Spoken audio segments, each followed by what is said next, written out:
New South Wales. We're all going to get affected, but the south side of it is going to get the worst. There's already places the power's out, there's flooding, huge amounts of rain. So, are these places very close to you? No, like the other side of town, down in New South Wales. Right. The system's met them there. They've had a fair amount of rain and stuff the last couple of days, so now it's our turn. We're going to start getting the rain and stuff tomorrow. We've had on and off like showers and things, but it hasn't been too bad. No.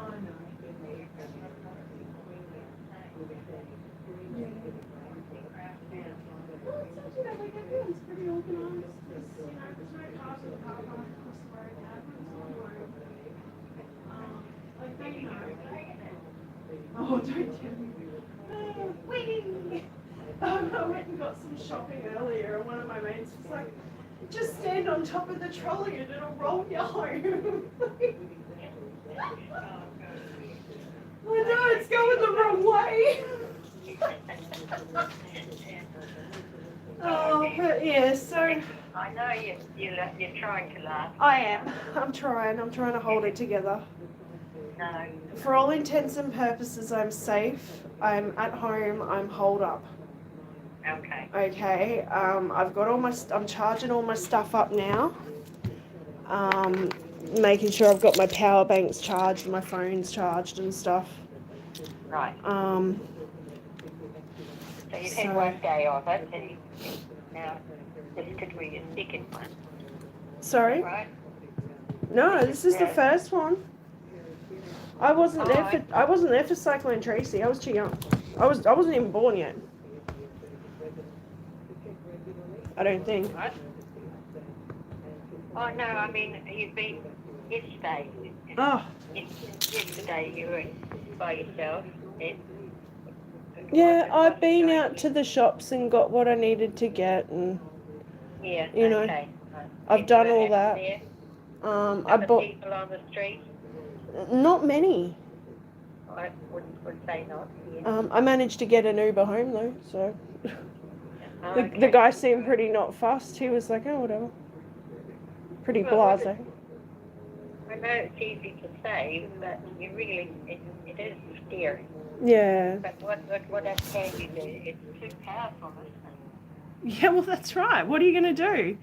Mother Nature wants your butt. She's going to take it. Like, okay. Yeah. But this, you know. Be nice, please, lady. Like, cars will get rolled over and all sorts of yeah. So maybe, you know. Oh, like everyone's freaking out. They're tidying up. They've got all their sandbags and stuff now. So, you know, everyone's well prepared. We've had plenty of time to get our stuff together for this. The safety people would be well they are, now. Yeah. They are, you know, trying to help as many unhoused people as they can. So all of the homeless people that have been camping out, they're trying to offer alternative accommodation to ride it out. You know, allowing them, you know, telling them where that they can go, like for the emergency evacuation centres and stuff. They're trying to move people. I'm up. So I'm well above the river level. Right, okay. There's still going to be some localised flooding around. Like, there's going to be a lot of flooding. There's no doubt about that. There's no way around it because it's heading inland from here. So we're just going to cop it all coming from inland. Yeah, so. It will be growing. Yeah. But well, I haven't seen anything on the TV. That's strange. Yeah. The predictions that I've seen, though, the system's going to end up, like, it kind of, it barrels through, like, the inside of Australia, and then it spits out somewhere around Victoria, and then collects with another part of a system that comes past the bottom of New Zealand. So I don't know. This is just the app that I use. It's just to predict. You've got to have these things just in case, don't you? Well, that's right. Yeah. So far, this thing that I've had is really bloody accurate. Right. But it doesn't just show one set of predictions. There's several different ones that you can look at. Yeah, well, that's probably why we're giving things forward for it. And, yeah. Yeah, but Did you sleep last night? a little bit, about 3 hours. Okay. Yeah, a bit nervous. Well, I would too. I'd be grey and all sorts of things. Yeah. I've been to the toilet 100 times. Yeah. Run out of rolls. Yeah. Yeah, I'm starting to stress eat. I'm eating all my snacks already. You'll come out a fat lady. I know. Hey, I still got like half of each one of those chocolate fish sitting in the fridge. Oh, you keep them that long. Gosh. Yeah. Hey, they're good. I take a little nibble on them every now and then and I leave them in the fridge. Gosh, I would have eaten them by now. Oh, I know. I'm tempted. Trust me. But I've made up some slow cooker meals, so they're in the freezer. I've been bagging water as well and putting it in the freezer. I filled up my laundry tub. Really good, yeah. I still have to fill up my kitchen sink, but I'll do that tomorrow. Just so I'm able to clean and stuff. Yeah, I wouldn't know. Done my vacuuming. I've blockaded my front door a bit.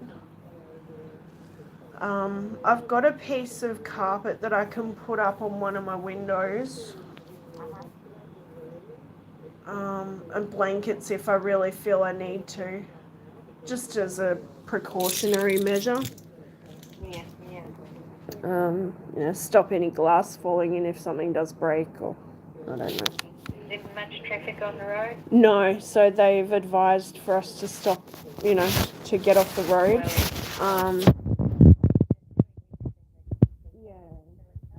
They stopped the public transport as of last night, so last night's service was it. No buses or anything today. But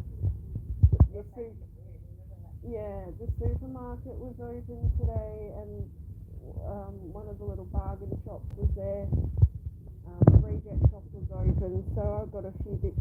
I got all my snacky bits. Got more snacks. Well, I don't know how long this is going to last for. I'm glad I've got my little butane camping stove. All my prepping stuff is coming in really handy. I've got my butane stove in the cupboard. I've got to pull that out and bring it out into the kitchen because I won't have power.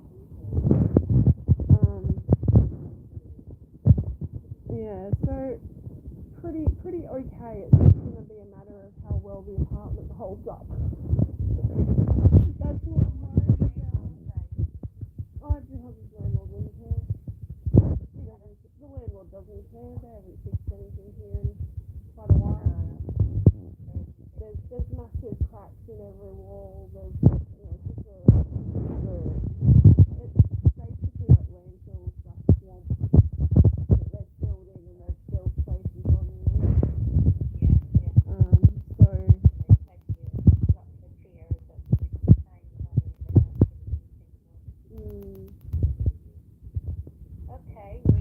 But I'm alright. No, I'm sitting here listening to the updates on the radio. Okay. Well, I'll So sit up for a wee bit longer and see how you get on, eh? I'll be alright tonight, but I'll give you a call tomorrow, probably in the morning. Yeah, that would be good. Okay. Because then I'll have a good update probably around 6 or 7 tomorrow morning. Yeah. And I'll probably end up losing power at some stage during the day then after that. So I'll end up losing power.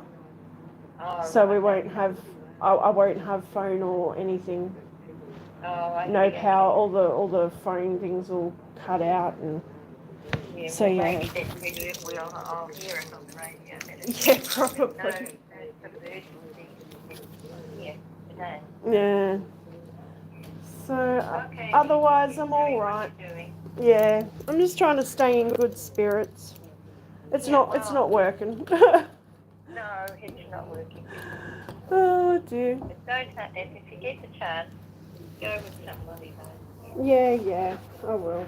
Yeah, I'm yeah. checking in with the girls at work as well. So, Okay. most of them have gotten back to me. I hope they're all okay.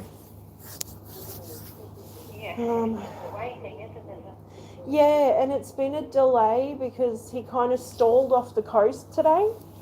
Okay. And he slowed right down. So it's just been this delayed response. And like, we're in a holding pattern waiting for him to come just to get it over with. Yeah.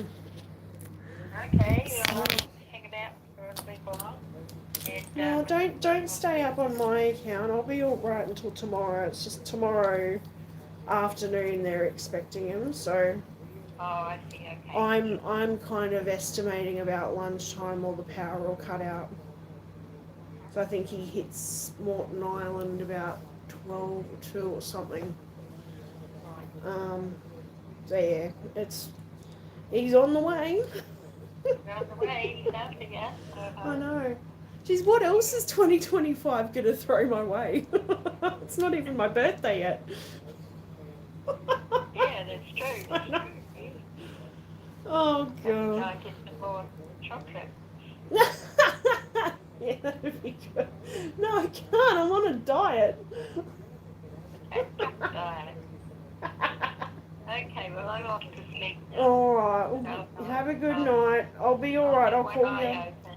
I'll call you in the morning. Thank you. All Yeah, right. well, before, if you can wake me up if it comes early, we can test. Okay? All right, Patty. Take You're a care. real brave girl. Yeah, I Of don't course know. I am. I'm Mum's daughter. Okay, dear. You're doing excellent. Excellent. Yeah, we'll Okay. see. I'm just hoping it skirts around us, but we're still going to cop it either way. Well, where else is he going to go? Why are you Yeah. calling him a he? Well, his name's Alfred. Alfred. Oh, gosh. Okay. Yeah. Doesn't like it. He sounds like a crotchety old man because he's just taking his time. Okay, sweetie. All right, have a good night. I'll talk to you tomorrow. Right? No. Is it still there? Yeah. Thanks. Bye. All right. Bye-bye.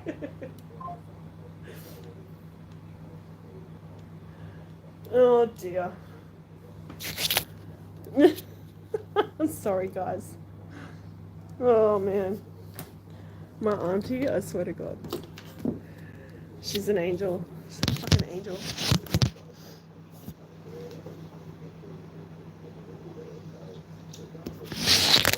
God damn it.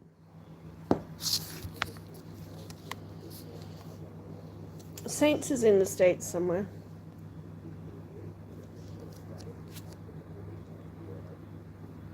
Alright, guys. Well, look, that's the update for now. I'm gonna go get a few more things done. I got a few more things to put away. Thanks for sticking with me. I will update you as I know. As of right now, it's headed right for us. And it is still a category 2. I would like everyone to keep everyone from here south in their thoughts. The south side of Brisbane and, heading into northern New South Wales are really going to cop it. I'm hoping that I'm just going to be lucky here and have a bit of wind and rain. Really hoping. I am slightly terrified. So I'm going to update as much as I can until we lose power, lose phone connection.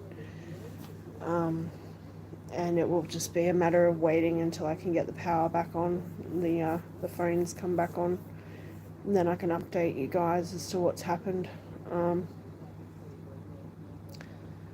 yeah, really scary. I appreciate all your donations. I will post a link for my PayPal as well.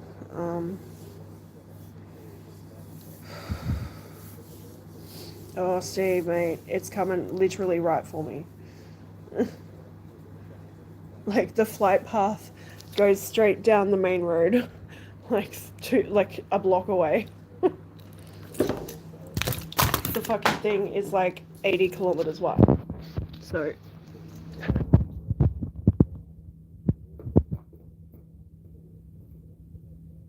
I'm slightly terrified.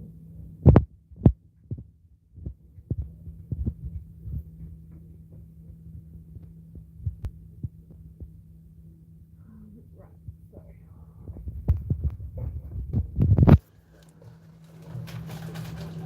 Oh, why? Hurry up,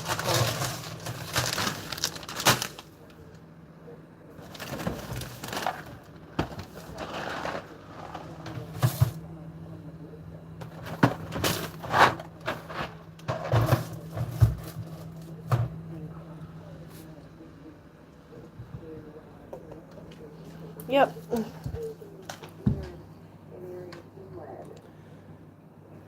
The answer is likely they will not be, because once the cyclone crosses the coast, it loses its source of energy, which is the warm water, and it encounters friction with the land. So the winds are strong, say, as they were offshore, for example. And the Bureau have already alluded that if it does cross over the Moreton Bay Islands, Which it will. Sure, that will actually cause it to weaken before it actually hits the coast. So there's still a possibility that it'll cross the coast as a Category 1. But the strong winds will still occur prior to that. So if you further inland, you won't probably see winds at the speed that they will see offshore or just on the coast. But nonetheless, you will be experiencing winds that will probably still be damaging to vegetation, and there might be the odd gust that is above 130 kilometres an hour, so like a really bad thunderstorm. So you still need to be prepared for winds of that strength at places like where you're living. From Anonymous, how long will the eye of the cyclone be in time, Perth, or is the board bogies need to know? Area of scale, so this could be something that could go on for many hours. It's not like it's a compact cyclone that will pass through in a matter of, say, 2-3 hours. This might be more like 12 hours from when you begin gales through to when the gales dissipate. That's a long period of time. That was good information, wasn't it? Stephen Turton, an adjunct professor, long-time cyclone watcher from CQ University's environmental geographer and climatologist. And exactly what he has predicted is coming to pass. Cyclone Alfred will sit off the coast as a Category 2 for some hours tomorrow morning, 4 a.m. Friday. It's basically sitting off the coast 4 a.m. Friday as a Category 2 and then crosses as a Category 1 4 a.m. Saturday. And what you just heard him say is it's that sitting, that stalling off the coast at 1 to 2 kilometres per hour over the shallow waters of Moreton Bay that takes some of the puff out of the wind. They'll still be very dangerous winds, but the flip side of that is that it will gather up more moisture. It will be a more significant flood event. So that's the latest from adjunct Professor Stephen Turton. Was some hours ago, and it really very much aligns with what the Bureau has been predicting as things have been changing, and they've been updating information for us throughout the afternoon. There's going to be another formal update from the Bureau in another 2 hours or so from now. They're still on every 3 hourly. Hey, Prezi. Getting ready for the cyclone to hit here. He's getting closer. Alfred is on the way. I'm not so quietly shitting myself. Terrified.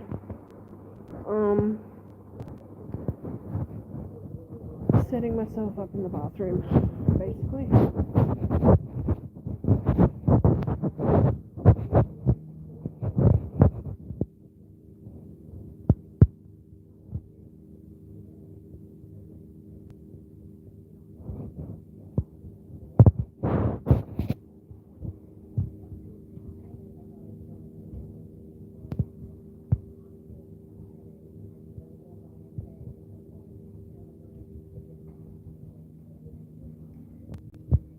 shoes and socks here ready to go. Got the go bag.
Started bringing Dizzy's food.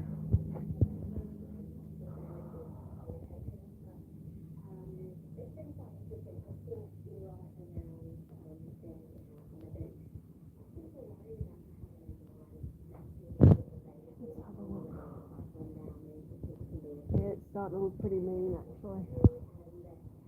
Check it out.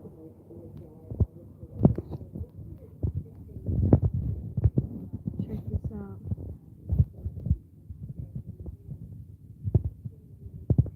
Looking really blue and dark.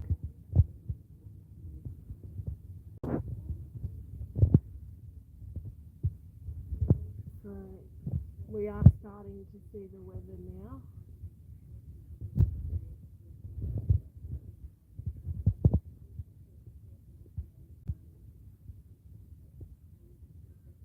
So this time tomorrow, they reckon.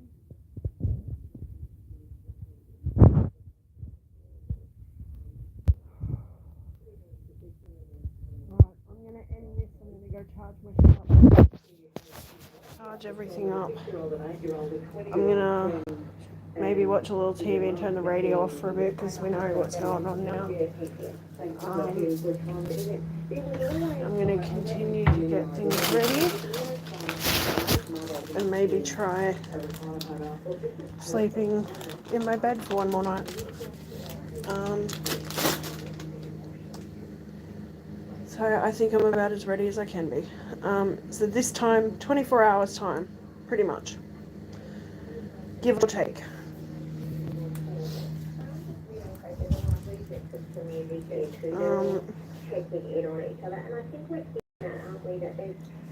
We live in a cul-de-sac. Actually, no, we're only 300 metres away from the retirement village, but we just decided it was better to build in the one It's spot. 100 now.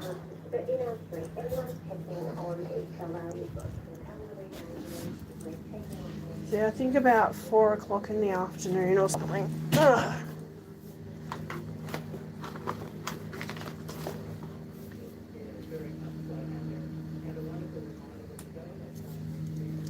I'm gonna bring my bowl and some scissors. My weed. Got my weed here. So you know what your girl's gonna be doing. Medicating heavily.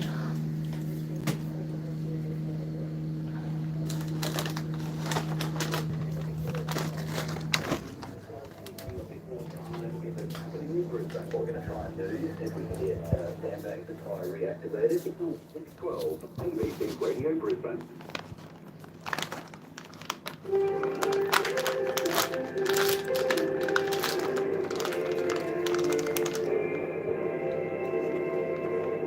ABC News, good afternoon, I'm Rachel Stewart.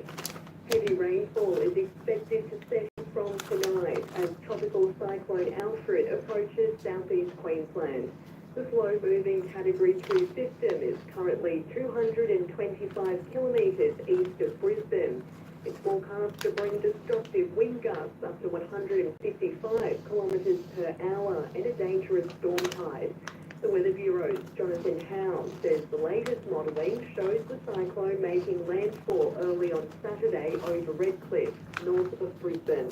That still puts Brisbane and the Gold Coast on the southern flank of the cyclone itself, so that does increase our confidence that Brisbane and anywhere south of that will see that very heavy to intense rainfall, and particularly as the cyclone starts across the coast. So I'm up about Friday half an hour and away into from Saturday. Redcliffe. Residents on the Gold Coast are being urged to take shelter tonight. The local council has issued a prepare to take shelter alert, with locals warned to check the disaster flood risk map to see if your area is in risk. It says to expect destructive winds and significant flooding due to tropical cyclone Alfred. A storm surge is likely to occur tonight and may exceed the highest tide of the year by over a metre. Meantime, Gold Coast authorities say several people have been injured in dangerous surf. The city has closed all beaches, but several people have been caught up in hazardous conditions, including falls from rock walls and being swept out in surf. Acting Gold Coast Mayor Donna Gates says it's outrageous behaviour. We have been declared a disaster zone. That enables the police to take action, and anyone performing a reckless action can actually be fined up to $16,100. Record surf has already been recorded. North Burleigh Surf Club President Andrew Haddon says the overnight waves in excess of 12 metres are like nothing in the area people have experienced before. I think the surf conditions are some of the most violent and aggressive that many of our members have seen in their lifetime. There's a significant amount of water moving, and the power of the ocean that's just pounding our coast and obviously taking all of our glorious beach away. It's really something to behold. Don't worry, Alfred will bring it back. He might just deposit it about 600 kilometres that way. And elective surgery cancelled. Some supermarkets have already closed or will close tomorrow. The Brisbane airport remains open, but Virgin, Qantas and Jet have begun to suspend flights. The airport will close for tonight. No major road, tunnel closures are currently in place. Also on alert, and Uganda Police said thousands of homes could be affected by flooding if storm tides are significant. At a high tide, on top of that, a storm surge of an additional 0.5 of a metre. There are 1,597 properties that could be potentially impacted. At 1 metre, there are 4,600 properties that could be impacted. Meanwhile, the federal government is arriving in central Queensland and northern New South Wales as Alfred approaches. Evelyn Mansfield reports. 2 search and rescue helicopters, 60 defence personnel and 300,000 sandbags are among the help being sent to the expected cyclone zone as preparations continue ahead of Alfred's arrival. Troops will be going door to door to identify at-risk people with more personnel on standby if need be. The Prime Minister, Anthony Albanese, says he'll be tracking the system from the National Situation Room in Canberra. These are tough times, but Australians are tough people. Commonwealth grants are also being provided to local councils so they have the resources to clean up efforts. The Queensland's weather partly cloudy in the southwest tomorrow, isolated to scattered showers elsewhere with thunderstorms north of Blackall. Rain showers in the southeast, dangerous surf at normally high tides and damaging wind gusts as Alfred hovers off the coast.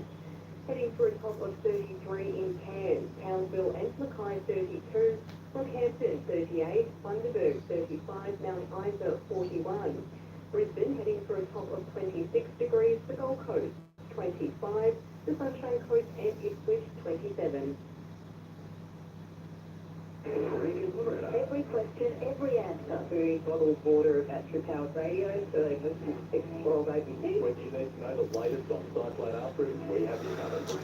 Tomorrow morning from 5 to 6:12 ABC Radio Brisbane. I've been having like flashes of that Final Destination movie. I'm really freaking myself out and I hate it.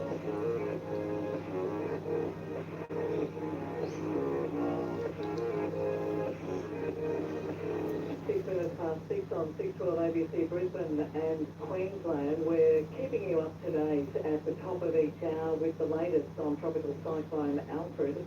If you tune in for the news, straight afterwards we'll let you know everything you need to know and cross to the Bureau at 10 past the hour each hour. I have an updated list of evacuation centres that I will read for you in this next hour. Also, we know that thousands of Queenslanders are losing power already. Across the coming days, you may wish to conserve your power and just listen on the battery-operated radio you might have found at the back of an old cupboard or indeed on your mobile phone at the top of the hour. We'll give you a 15-20-minute breakdown of everything you need to know and an update from the Bureau each and every hour. Take note of these frequencies. If you lose one, there'll be others you can retune to across Brisbane and South East Queensland, 6:12 a.m. Digital radio on the Gold Coast 91.7 or digital radio Sunshine Coast 30.9 FM. Hindi 8:55 a.m. or 15:66 a.m. Southern Queensland 7:47 a.m. or 104.9 FM. You can also find us on Channel 25 on your television, or if you have a satellite receiving, you can also find the live feed of ABC Brisbane there too. We're also streaming live through the ABC Listen app and online. So if you need to conserve your phone, your radio battery, the key time to listen is at the top of each hour, and I'll bring you a list of the evacuation centres across the next hour. I'll be with you until 7 o'clock. Kelly Higgins-Devine along after that. Here is what we know at this hour. Tropical cyclone Alfred is continuing to make its way towards the southeast of Queensland. At this stage, it's expected to hover off the coast of southeast Queensland and New South Wales from 4 a.m. tomorrow morning until 4 a.m. on Saturday morning, moving only at about 1 to 2 kilometres per hour, and as a result bringing very dangerous surf conditions right up and down the coast from Double Island Point to the south of Yamba, inland from Grafton. Then at 4 a.m. Saturday morning, it's expected to cross the coast between Redcliffe and Caboolture at about 4 a.m. So again, stalling off South Frederick Island, entering Moreton Bay, gathering up more moisture and crossing at Redcliffe and Caboolture on Saturday morning. By Saturday afternoon, crossing over to a low, it's no longer a cyclone, but hitting areas right through the Darling Downs. We will have an update for you from the Weather Bureau in just a moment. Here's some other information you need to know this hour. Qantas has stopped all flights in and out of Brisbane Airport. We're expecting other airlines to follow. Brisbane Airport Corporation keeping the airport itself open for recovery efforts, including emergency flights in and out. This story yesterday because I didn't realise we had one with view tables. Went to Anaconda, which is a camping store in Australia, and they ran out. They sold over 600 yesterday, so I had to buy. Hey, Presley.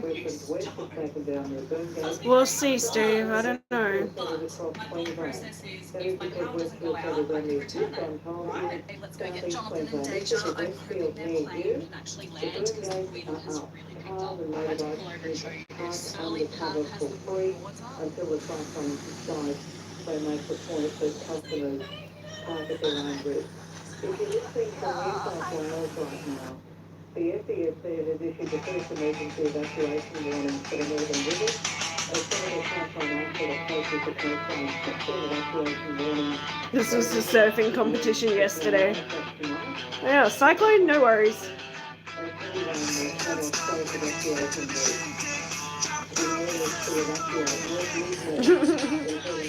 Programs East Lismore near Way Park, parts of South Lismore and the Lismore CBD, parts of Kyogle Caravan Park, showgrounds and surrounds, East Corritai, the Flat, Richmond Terrace, Utah, the SES urging residents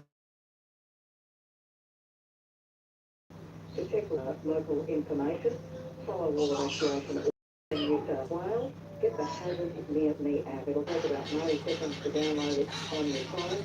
Hazard Near Me for local listeners in New South Wales. Here on Thursday, the Curiosities that our doctors, nurses and other health staff Alfred, Alfred, Alfred. their mattresses and their sleeping bags, so many of them sleeping at work tonight, ready for any emergency care, any emergency surgery, the casualties in the wake of the cyclone. A big thank you to our healthcare staff. An enormous thank you to supermarket staff. Supermarkets have been open today only because their staff have agreed to Glow in the dark orbies. Similarly, service stations which will stay open while it's safe to do so, and while they still have supplies in the ground, we are told that it is not safe for the big tankers to come in and be resupplying underground. So that's what we're hearing there. Oh my god, I want one. From Coochie Munro Island and so many other places, Coochie in particular, all the power is out. We'll check in with Coochie Munro residents there. It's going to be a long few days for them. They won't get power back until Monday, we are told. 11 minutes past 6 on 612 ABC Brisbane. ABC Radio, severe weather information.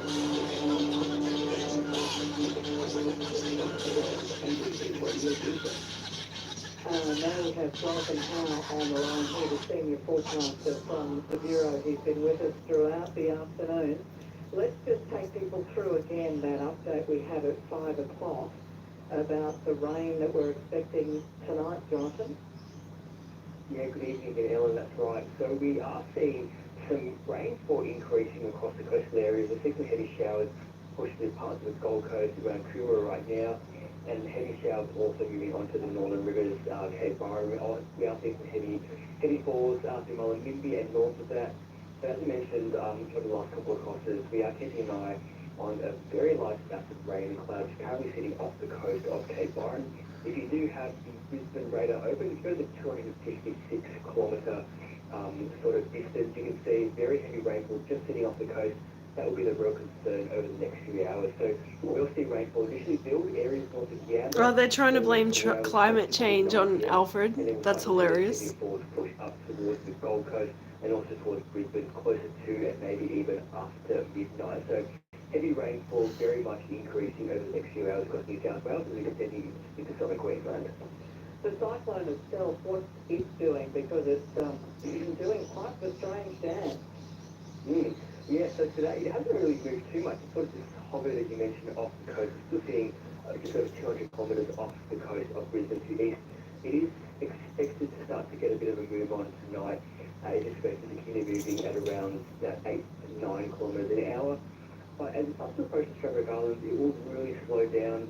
This is what we're looking at Friday afternoon, and then as it sort of crosses the outer islands and into Moreton Bay, it will really slow, even stall at times before crossing at this stage. We're expecting to be early Saturday morning, just to the north of Redcliffe. Just to the north of Redcliffe. That's the, how specific Fuck off. are you about that information? Not overly at the moment. That's what we've seen based on the latest computer models. But as we Like, I'm just north of Redcliffe. It will become more and more certain. We have greater confidence. So the final crossing point will wobble around maybe by 10 or 20 kilometres with the next sort of model runs, as well as the exact timing. But we are reminding people Fuck off, that the location of landfall and also the timing of landfall is not the most important factor with this cyclone. We will still see very severe impacts with the winds and the lead of that, and really the heavy rainfall, and that will continue well after the crossing, and there's very dangerous coastal conditions. It will cross as a Category 1 cyclone. At some stage we thought it might have been a Category 3. It's not much comfort though, is it? Exactly not. So we have seen that final category sort of fluctuating between 1, a high end 2, even talk of a 3 at some point. The reason why it is sort of going back down to Category 1 is that it will start to move over more shallow waters and also interact with the land. So that means that the tropical cyclone won't be able to sustain that those stronger winds around it. But as we've been mentioning all afternoon, the category of the cyclone really only depends on the wind speed of associated with it. It doesn't have anything to do with the amount of rainfall or the dangerous storm surge. So regardless of whether it does cross as 1 or 2 or 3, we are still expecting that very heavy rainfall likely to flash flooding well before the crossing and well after the crossing as well, and that very dangerous storm surge regardless of the category. Jonathan Howard from the Bureau of Meteorology with you at 6:15 on 612 ABC Brisbane and Queensland.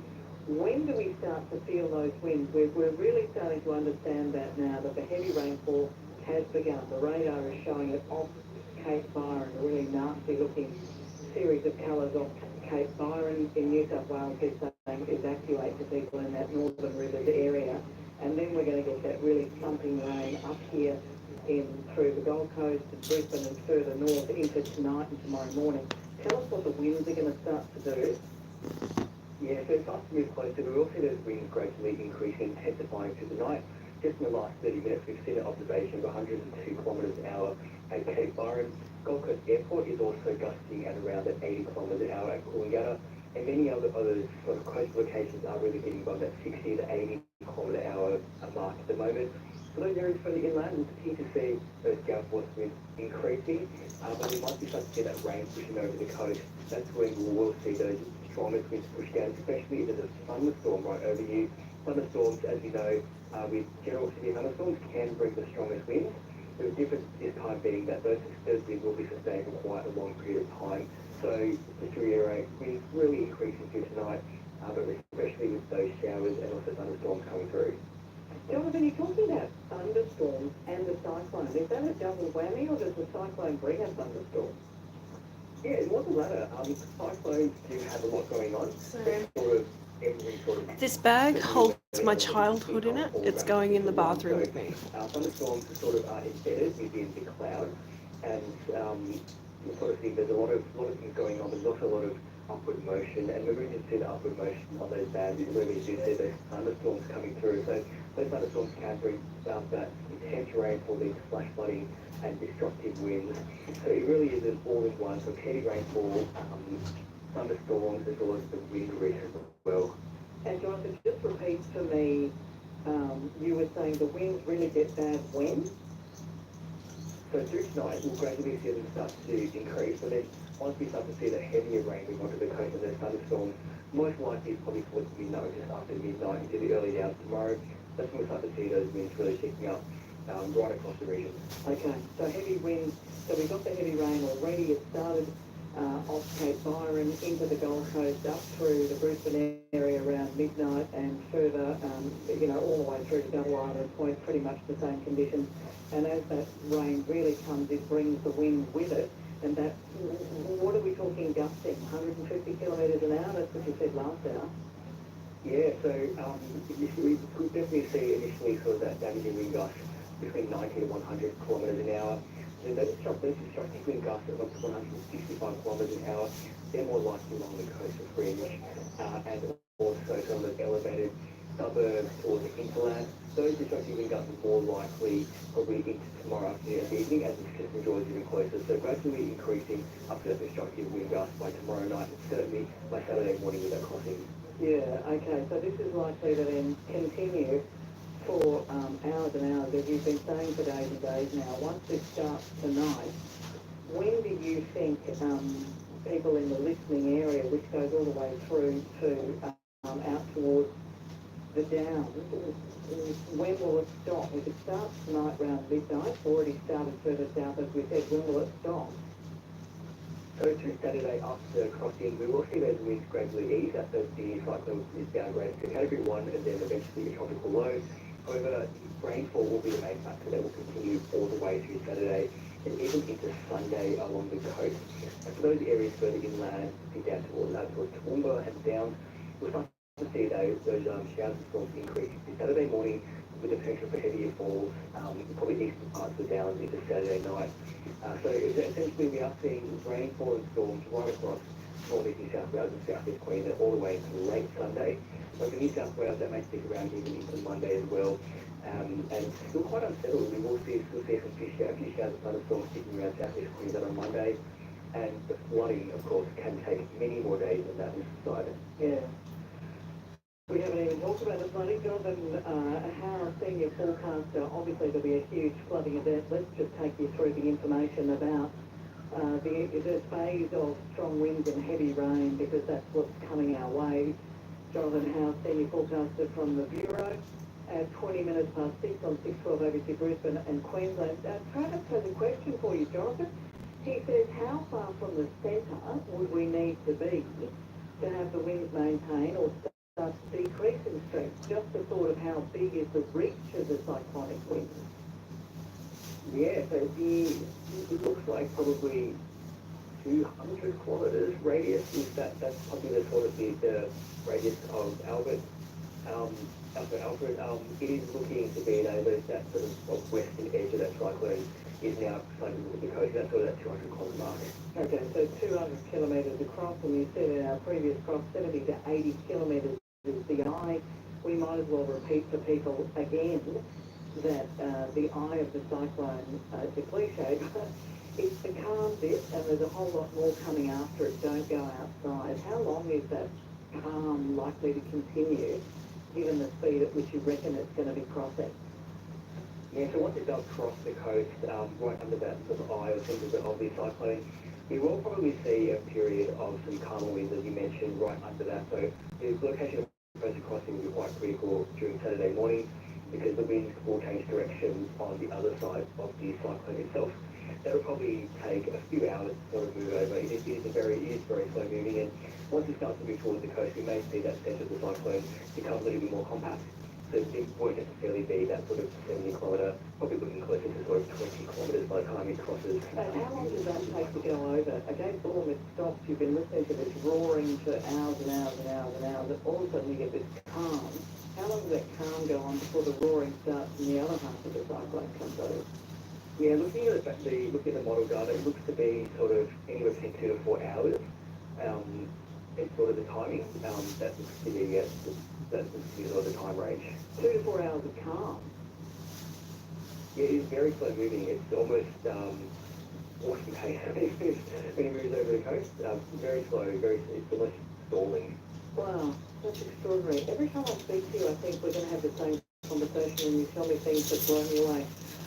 Jonathan, thank you so much for all your work that you've done today. I'll talk to you again tomorrow.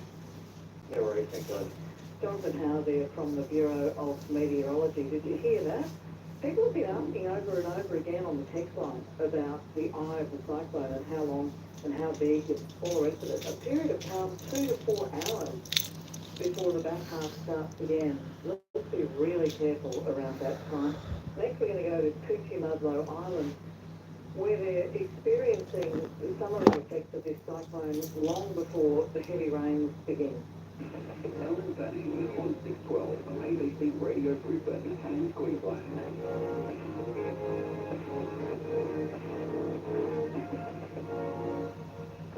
We're hearing from Curiosities Island that the power has already gone out. It is a southern Moreton Bay island, and of course we're told by the Bureau that dear old Alfie, as some people are calling him already, is likely to stall over Moreton Bay from 4 a.m. tomorrow morning for some many hours.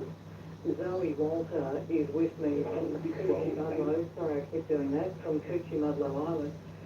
Zoe, what have conditions been like today for you? Yeah, look, the winds have slowly sort of started picking up. We've had some pretty big gusts, but looks like nothing compared to what is to come. The trees are bending and the rain's only just coming really lightly in waves. So, yeah, just trying to make sure we've got everything prepared. Okay, that will all be well and good, but the power went out at midday, Zoe. Yeah, look, I've been a resident here since 2001, so I grew up here, so power outages are pretty familiar for our community. So we all come together when we can. But yeah, you just have to be prepared, as always we are, but a little bit more prepared for an event like this, that's for sure. So how many, about 850 the population, how many do you reckon are on the island tonight? Look, probably at least 600, I'd say. Like, we have had quite a few people evacuate well in advance. It's not an option now, the boats have been stopped. so we're here to weather the storm. But yeah, quite a few people were affected, that's for sure. Yeah, and you've been told you're not likely to be back with power, mains power, until Monday. So you're doing this with generators or torches or in the dark. Yeah, so my household is in the dark or with some torches, and we've got lots of batteries, so that's good. But yeah, we're just set to weather it through, and got all the food in the esky, and community spirit should bring us through, we're hoping. Gosh, listen to you. You sound so calm. That's island life for you, though, right? Okay, we've never seen anything like this, but anyone who lives on an island and been brought up on an island is at least better prepared than the rest of us. Yeah, well, we hope so, but we are pretty protected by our animal springs, so hopefully that stays that way, but I doubt it. All the very best to you, Zoe. We're thinking of you. Thanks so much, Owen. See you later. Zoe Waller there on the line. Jane is also on Curiosities, one of the 600 remaining there. You're a staunch prepper. You're on the island. You're alone. How's it going? It sounds like a TV show. It feels a bit that way. I've only been here for 14 months, and so we've been hearing a lot from the older residents on the island and learning what it's like and how to manage it. But it's pretty scary. I've just described my current status as scared but prepared. I like it. That's very good. Scared but prepared. Yeah. So you're solo there by yourself, except that you've got this wonderful community around you. How's your prep? Oh, the usual. I think I've cut down bits and pieces. I've stashed things in the shed. I've got the chickens in the shed, and I'm hoping that holds out. Everybody else is inside. My neighbours are wonderful, and that's been a huge help. And the community here is really different to anywhere I've lived before. They're very supportive, very connected, and very aware that we've got a lot of elders here and vulnerable people, and they're keeping an eye out, staying in touch and helping where they can. Now, the power went out today at midday. They're saying it won't come back on until Monday, which likely means that you're in the same boat the rest of us will be in, but a whole lot earlier. How do you cope with that? I've got the fridges and freezers are full of frozen bottles of various things, so it should stay cool for a while. I heard my neighbour crank up the Jenny earlier, and I imagine he'll give me a little bit of juice if it goes on more than a couple of days. I think how quickly they get the Curiosities to fix infrastructure will depend on what kind of issues they're dealing with in Brisbane. But it'll be tougher to get here, and they'll have lots to deal with. But I know we do have two very brave, generous paramedics who've come to weather out the storm here on the island with us there at the Seminara Resort with the ambulance there. And calls to Triple O will reach them, and as soon as it's safe for them to attend, they will. That's interesting. James, on Curiosities Island, are these the healthcare workers prepositions that the Premier has been talking to us about? I'm not sure. I don't think we've got police or ABS. I ran into the two paramedics. They helped me fill some sandbags a couple of days ago, and they told me that they were here for the duration.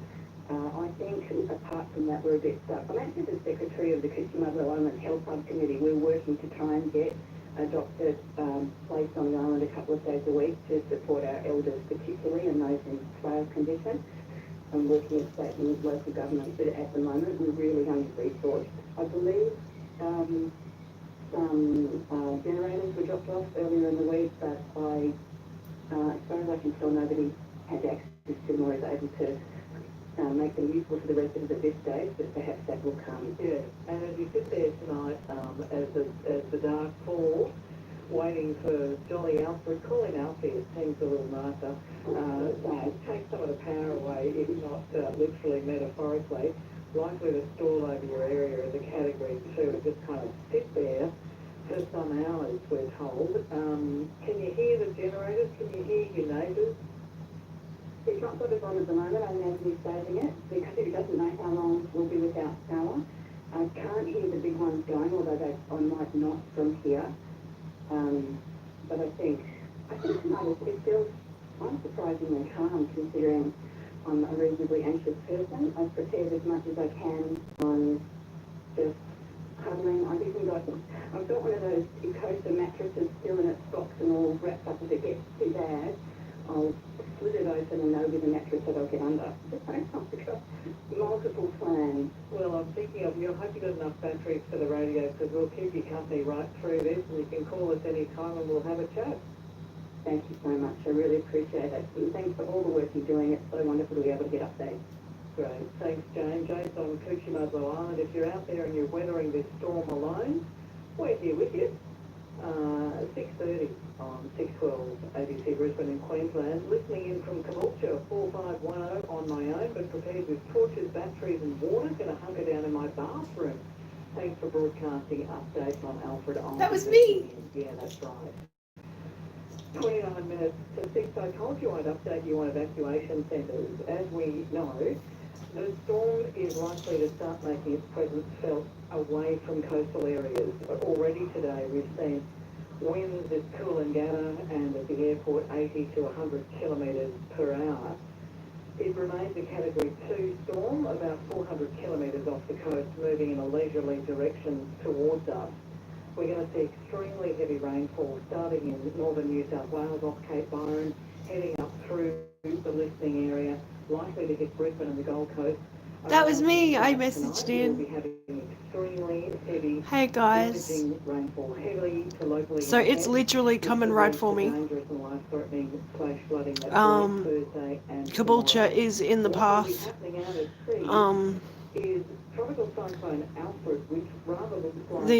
When I was looking at Windy before, the predicted path that they're talking about takes it pretty much straight down the main street, about a block away. So I'm a little nervous. The winds a little bit, but the cyclone will be gathering more moisture from the ocean, which will then dump on the mainland. I'm starting loading up the bathroom with everything now. 4 a.m. Oh, you do? At this stage, that could change 20 kilometres. So we're encouraged to listen to the ABC. Likely to be where it crosses as a Category 1 system, which means 90 to 100 kilometre per hour winds. The downgrading of it at this stage, which I say is provisional, has no effect on the amount of rain that is coming. This will still be a very significant rain event. We can also expect winds to be picking up overnight and really continuing to increase as it crosses and brings Spoke to Havoc.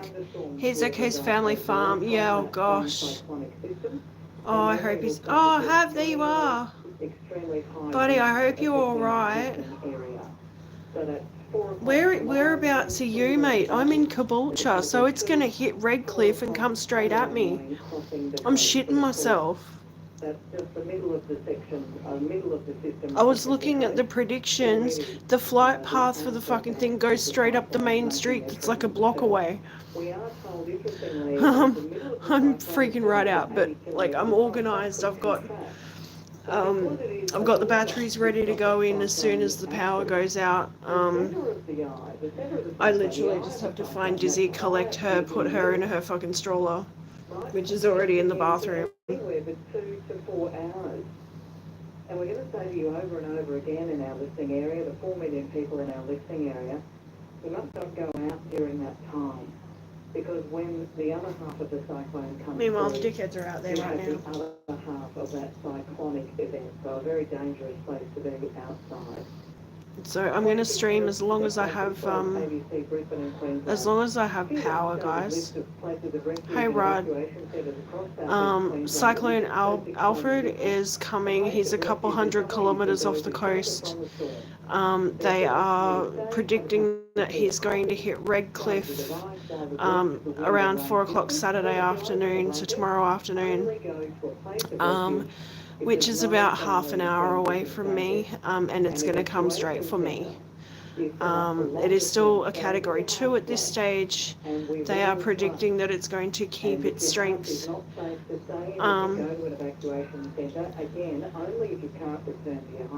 I'm basically like going to hole up in my bathroom. I've got the ABC on the radio giving us updates. I can text them as well. Let them know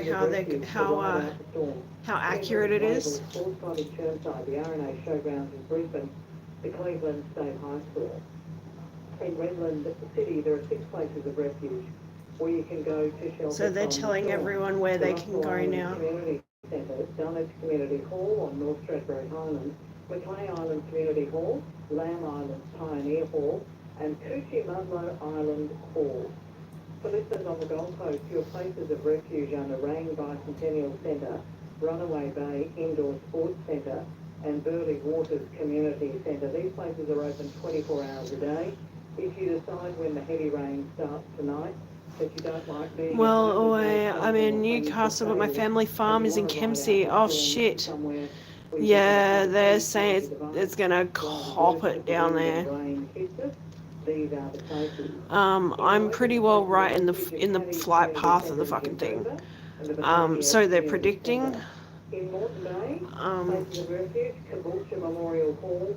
So my local community hall is the evacuation point. It's about 2 blocks that way. You can bring your pets to Nambour Showgrounds as long as you bring a crate for them to stay in. And we've heard a number of other mayors saying bring your animals. Sometimes they'll take them from you and take them somewhere safe that is not that place of refuge, but you can find that out information. If you go online to your local council, or indeed you can find out information from your local council if you go to disaster.qld.gov.au. See what these I've also told that if you're in the Logan area, you can go to the Logan Metro Indoor Sports Centre as a place of refuge. So there are only 2 evacuation centres open at the moment. Now remember the difference? That's a longer term place to stay if your house floods, it's not safe and you've nowhere else to go. So evacuation centres you go if your house floods. One is at the Pimpernel Community Centre on the Gold Coast, and the other is the Logan Metro Indoor Sports Centre in Logan. That's an evacuation centre open at the moment.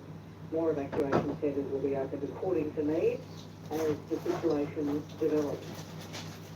Next, you're going to hear from the Gold Coast reporter who has watched some extraordinary scenes at the beaches. What has he seen? Find out next. Alan Sampson live across 612 ABC Radio Brisbane and Queensland, covering play operators. Call 1300 222 612.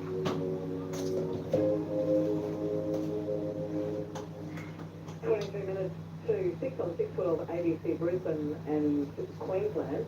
Kelly Higgins-Devine is along with you after 7 o'clock, and she'll keep you company all the way through till midnight. Mackenzie Colohan is an ABC reporter on the Gold Coast. You're also a surfer, so we're seeing it through a couple of eyes tonight. Mackenzie, what's it like there now as the heavy rain started? It has just been about 5 minutes ago. I'm just gonna stress eat my way through a cyclone. Oh, Newcastle. See, I was in Port Macquarie, so I know like mid-north coast kind of well. Just tell me why. I mean, I for years we all took our families down to... I don't know about knowing it well, but I'm fond of it. To the Rainbow Bay Surf Club, the Snapper Rock, round to Point Danger, Drambar, all around there. Can you tell I'm stress eating? I recognise that area now. Yeah, it's crazy. Like, it's a classic Queenslander. All the warnings were, stay inside, don't go to the beach. But of course, everyone happy day off work, kids were home from school. I've never seen the Gold Coast beaches so busy. It was honestly like the middle of Christmas school holidays. Every man and their dog were at the beach. You could not get a car park at any beach from Burley South. It was traffic gridlock. Actually, everyone's trying to get a fucking rubberneck at whatever's going on. And there were literally thousands of people at the beach. We saw some of the waves that the government's got wave monitoring buoys offshore. One of the Tweed, at the mouth of the Tweed River offshore, recorded a wave 15.2 metres yesterday. Wow. And one off the Gold Coast City Rating and Main Beach recorded a 12.3 metre wave this morning before it was washed away and broke. Both of those are records, so that's pretty incredible. And were there people out surfing in this, Mackenzie? Well, there's been a lot of people surfing earlier in the week. It was so big and blown out today as the weather kind of deteriorated. It was a little bit trickier, so there were a couple of people still out on jet skis. It definitely wasn't able to be paddled today. We saw Liam O'Brien, who's a professional surfer. He's one of the few remaining Aussie men on the World Surf League Championship Tour. He's from Burleigh, and he was out there with a friend this morning on a jet ski catching some pretty gigantic waves. A lot of people are saying they're some of the biggest waves ever at Burleigh. But most people were giving it a miss today. Yeah, it was very, very dangerous. I think you really have to be at that level to be out there. You have to be really, really confident, and I think we've seen the last of the surface because the wind has definitely picked up this afternoon, and it's just dangerous.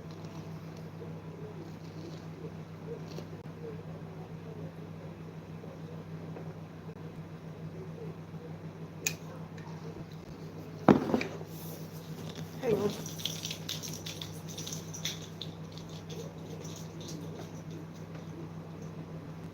We have a real burst of energy come through, which is the Gold Coast. It's kind of eased up this afternoon, and now it's coming down really heavily. I'm just going to crack my window a little bit, and I'll let you know. Yeah, it's raining pretty heavily out there. Yeah, well, that's likely to continue according to the Bureau. Now that it's started, it's just not going to stop. Hey guys, well, thanks for being here with me. I appreciate your And the winds will be coming company. your way next. That rain heading up towards us as well. That's pretty extraordinary. We're going to hear in a minute, Mackenzie, from an interview I did with the Gold Coast Mayor and a couple of other mayors. Johnny Gates, who's acting in the position on the Gold Coast at the moment, was roseable about people on the Gold Coast. They've got a disaster declaration down there which allows police emergency powers to keep people safe, but she was also tossing around threats that fines of up to $16,100 could be issued. I mean, how silly were people being? Were they right down in the surf getting swept off their feet? Yeah, I witnessed a lot of people get swept off their feet today. I don't blame people for wanting to go down, because a lot of people who live on the Gold Coast and love going to the beach, go to the beach every day. This is potentially a once-in-a-lifetime event that they're going to see, and it's well. Just sent my uncle a best wishes and stay safe message. Suggested he inflate the floaties. Always the people who Oh my god. Swimmers who just don't have any respect for the ocean. They're always ones that Let's hope Essie is live on the beach in New Zealand. A lot of people lose some pretty expensive cameras. Hey Midwest. Definitely Thank you for being here. Getting swept off their feet in the Good ocean. to see you. Young kids as well. I was being a little pest in your live stream the other night. I think you guys all went live. I know who you are. I'm gonna mod you. It's a little bit crazy. I don't blame people for wanting to go down and take a look, but you can do it from the safety of the dunes or the hill. You don't need to be going and playing in the water. I would have, just so people can't fuck with you, because some of my people are trolls. No wonder the mayor was grumpy, but as you see, that's probably... So we are on cyclone watch. We're officially less than 24 hours away. Intense rainfall leading to dangerous and he's going to hit flooding is developing near and south of this cyclone centre later about half an hour that way. All away from northern New South Wales, where they've given the evacuation orders in the northern rivers, all the way through where you are on the Gold Coast, up to where I am in Brisbane and north to the Sunshine Coast. That's really the second phase of the event, isn't it? After these heavy, big waves, 15 metres, 12-metre waves, erosion of the beaches. Then phase 2 is the heavy rainfall, then the wind, and then, of course, the flooding. Stay safe, Mackenzie. That board's going to dry out, isn't it? You're not going anywhere near the beach for a while? No, not for a while. And I think the beaches are going to be, pretty dangerous for a while after this storm's passed, because there's so much debris already floating around out in there with the amount of rain that we're going to get. It's going to be pretty chocolatey brown for a couple of weeks, I'd say. Yeah, absolutely. Ooh, yucky. A bunch of mobile phones floating on the top. Forbidden chocolate milk. Good on you, Mackenzie Callahan, one of ABC reporters right around southeast Queensland. Our young reporters, everybody's young as far as I'm concerned, our reporters are all out there in their raincoats, figuring it out, getting to the bottom of how cyclones work, in touch with their community, in touch with their local government authorities, with police authorities, bringing you absolutely the best and most up-to-date information, everything from what the cyclone's doing in their part of the world to where you can park your car, to how to stay safe, while we here in the studio at 612 ABC Brisbane and Queensland will relay that information to you, along with the latest from the Weather Bureau at 10 past the hour every hour. And we'll also keep you company a little bit if you're weathering the storm alone. Alan Thatch, live across Thanks, love. ABC Radio Brisbane. She's keeping me company. Covering Cyclone Alfred. Call 1300 222. Hey Greg, just rang to say that there isn't a queue outside the sandbagging depot at Toowong. There's lots of volunteers helping to fill bags. It's next to the old Toowong Bowls Club on Heroes Road. You could probably still get yourself a sandbag if you wanted to. We've got an hour or two's grace here in Brisbane before the really heavy rain hits. As you just heard Mackenzie on the Gold Coast saying, it's thumping down there, it's thumping down in northern New South Wales as the second phase of this. Meanwhile, there's nothing happening here. It's real weird. Really strong coastal winds. You would think that we would be copying whatever they're copying down south, and we're not. During the program, I've checked in with the various regions around southeast Queensland and northeastern New South Wales to see how communities are coping and preparing. Earlier, I spoke with the acting Gold Coast Mayor, Donna Gates. I asked her to confirm beaches are now closed. Certainly are, and we just want people to stay away from the beaches from here on in. We've seen lots of youths splashing around in the water. We've had someone disappear on a jet ski. Yeah. Police resources for a few hours. Yeah. It's behaviour for anyone to go to the beach and to get into the water or even be near the water. My God. We're urging people to please stay away. Yeah, not live as the case may be, exactly. That people have been down on the beach in just shallow water and actually have got themselves into difficulty just like that. Correct, and they're taking the resources of our my God. who are rescuing people and the resources of Queensland Police. It's not on. You were talking I need to about stop the letting my rescue intrusive of thoughts the when I nearly jet ski choke. at Duranbah. We're seeking more information about that. Any other rescue vehicles been deployed yet? Not that I'm aware of, but the impact is going to be greater for the Gold Coast before the cyclone crosses the coastline. That's our greatest fear. We're warned that it might kick in tonight. But The funny thing is, so erratic. they're saying like it's going to hit The here. rain will be felt in the lead up to the crossing. Once it starts to cross land, my understanding is that it gathers moisture from the ground, and of course that creates more. Yeah, But it's not like Donna we're Gates getting there. told Of to course, leave or cyclones anything. gather moisture over the ocean.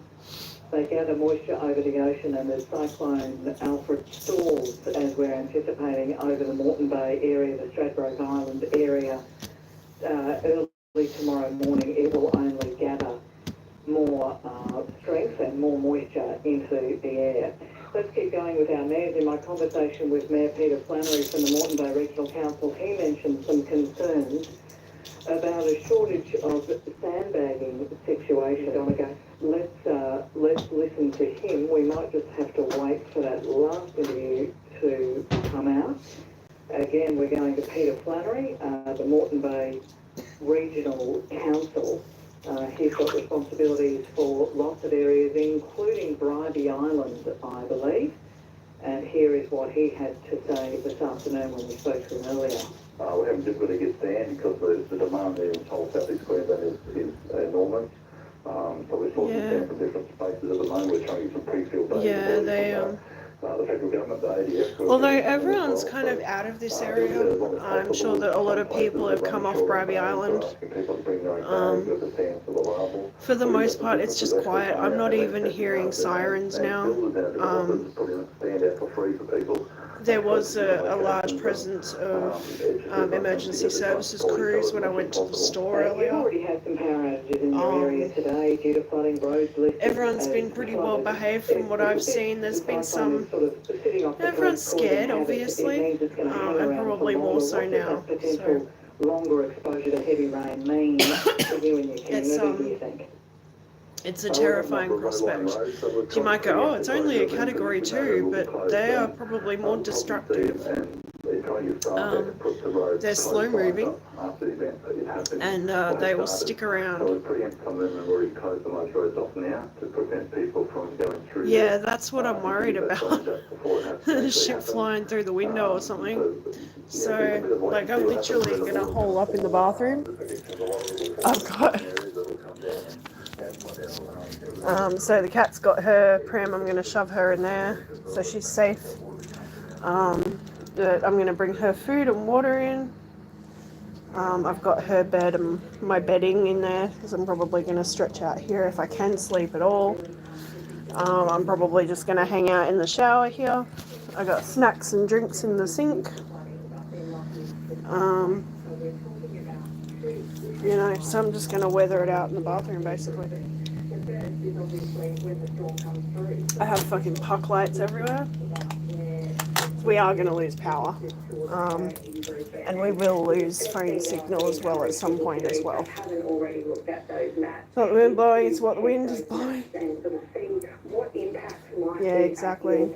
When Alfred comes through in terms of that storm surge flooding. If your place is not identified on the map, the safest place for you to be right now is in your home and to wait it out while you can. So there's storm surge flooding, which is something that Brisbane doesn't ordinarily get.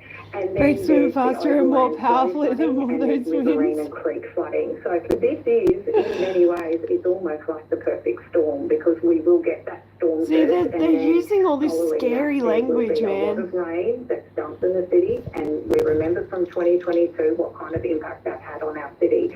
So it's, really working with people at the moment to understand how they will be impacted initially and what they need to do to be prepared for that. All right, and just finally, just the evacuation centres they've opened, have they? That's right. So we have places of refuge for those people who may need to go somewhere. These are places of refuge throughout the storm's peak activity.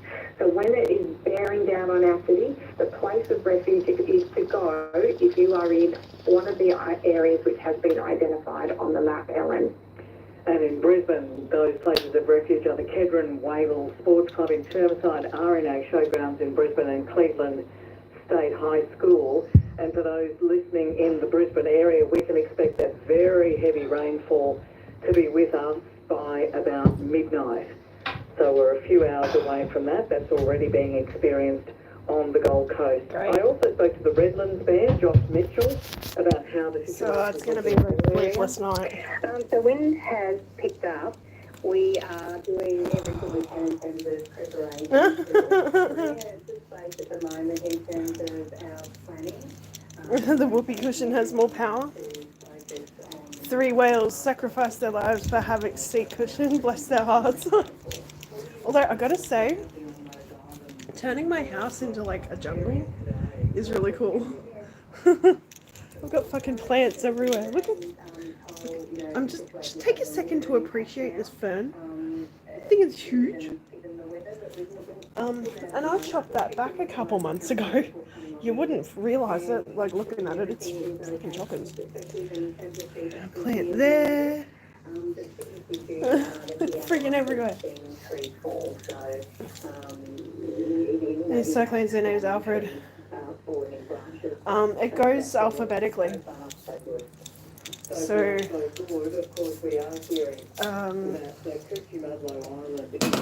there is another one that's active at the moment, like on the other side of the world.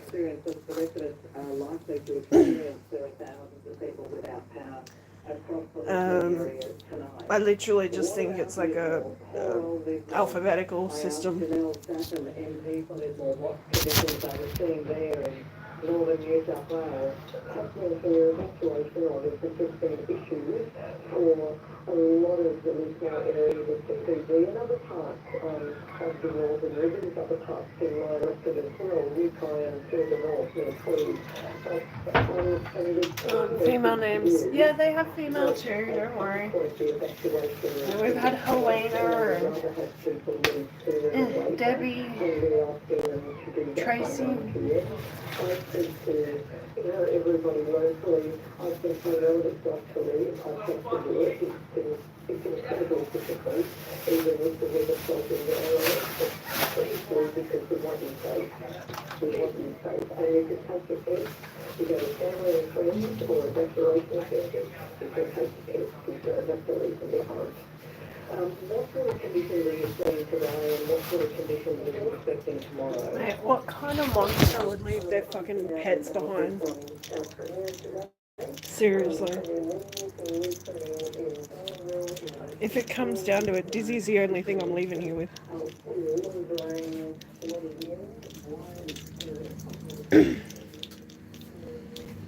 Cyclone SA throws box wine and peanut butter everywhere.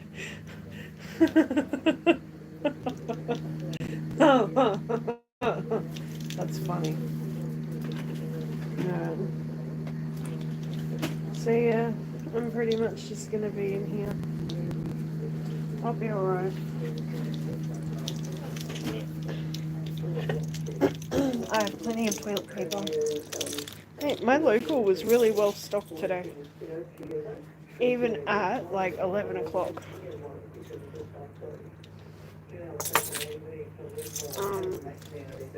So I was really impressed with that. They still had eggs, they still had milk. They actually had a lot of milk. Plenty of animal food, toilet paper, water, husky bread and peanut butter.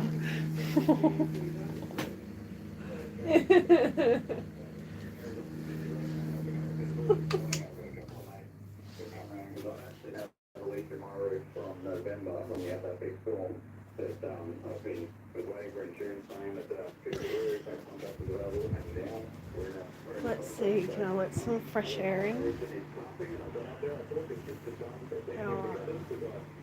Wonder how windy it is.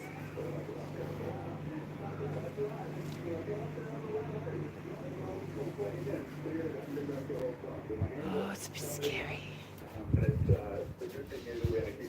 It's really, really scary. These taping ears, her son's husky chin breath. Ew. Okay, that's gross.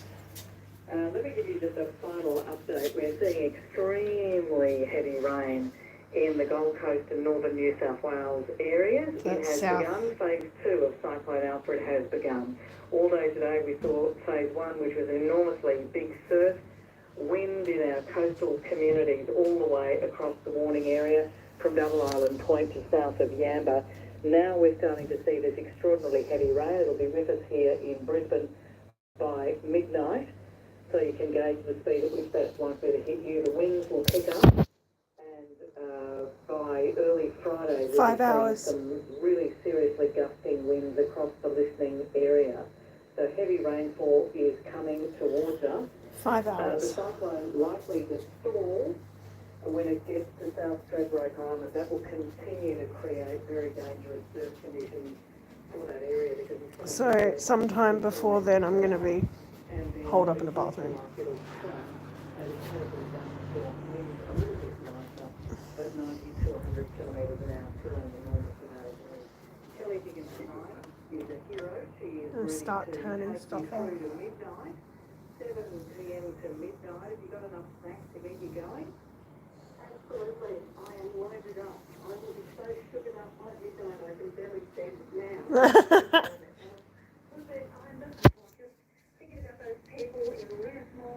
You know what? I've got fucking candy from like 3 years ago.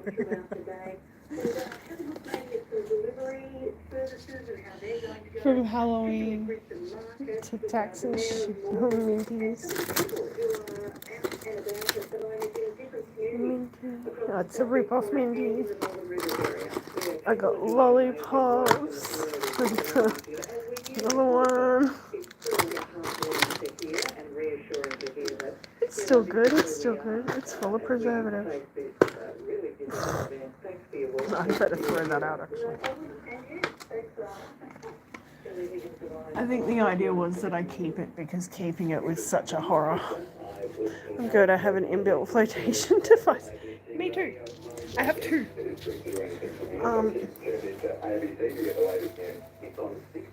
Little snackies.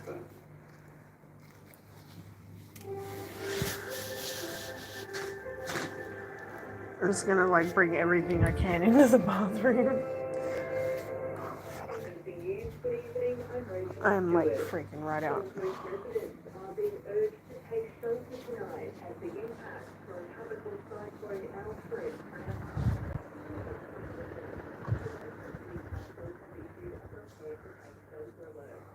Residents to expect destructive winds and significant flooding.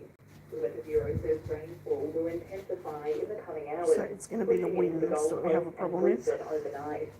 Forecaster Jonathan Howe says the cyclone is expected to cross the Queensland coast on Saturday morning north of Redcliffe. The exact location of landfall and also the timing of landfall is not the most important factor with your cyclone. We will still see very severe impacts with the wind and really the heavy rainfall, and that will continue well after the crossing. Evacuation centres are open for those with nowhere else to go. Gold Coast Local Disaster Management Coordinator Mark Ryan says locals should now be staying indoors. Our local disaster beginning from tonight, escalating to tomorrow, into Saturday, and likely not ease until late Saturday evening or into Sunday. We would highly recommend by 6 or 7 o'clock tonight that you have found your place of shelter and that you start to begin to bunker down for this event. Anyone found to be entering the surf or engaging in reckless behaviour at Gold Coast beaches could be fined. The region's beaches were closed earlier this week as tropical cyclone Alfred approaches. You know what I want to do? I'm going to use garbage bags to fill that gap at the top of the window. Because I've done that with the door, right? And then I've blocked the bottom of the door. Hopefully that's enough. That's a bit of a worry, honestly. Turn the fan off in here now. I'm really worried about this wall, man. I'm so scared. Like, look at this shit.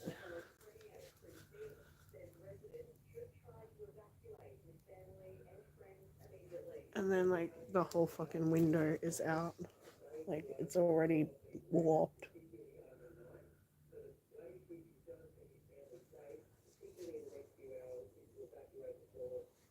Like, this whole corner has dropped.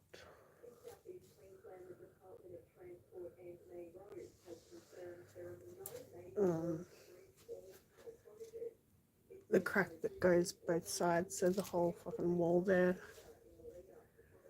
No, I'm top level. I'm just first floor, so underneath me is the carport. It's absolutely essential for those key workers. As the system continues to move in, my message to surveys is if you don't be on the road, the best place in the home.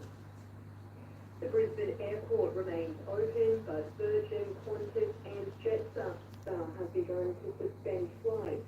The Gold Coast airport closed yesterday. The Sunshine Coast is concerned thousands of homes could be affected by flooding if storm tides are significant due to Cyclone Alfred.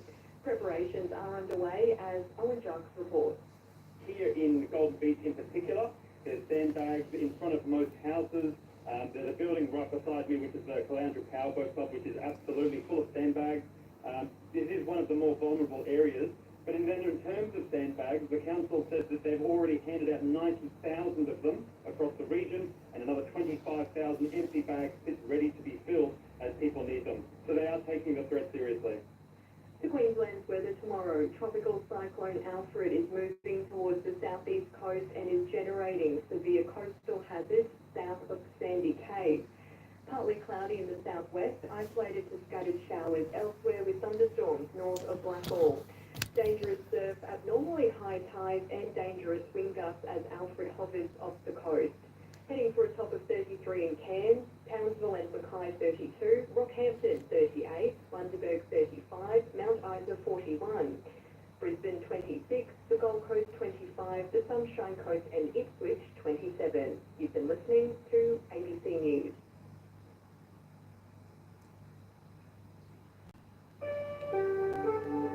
ABC Radio Emergency Information. And a very good evening with Kelly Higgins Devine, and we have the latest information for you now about Tropical Cyclone Alfred.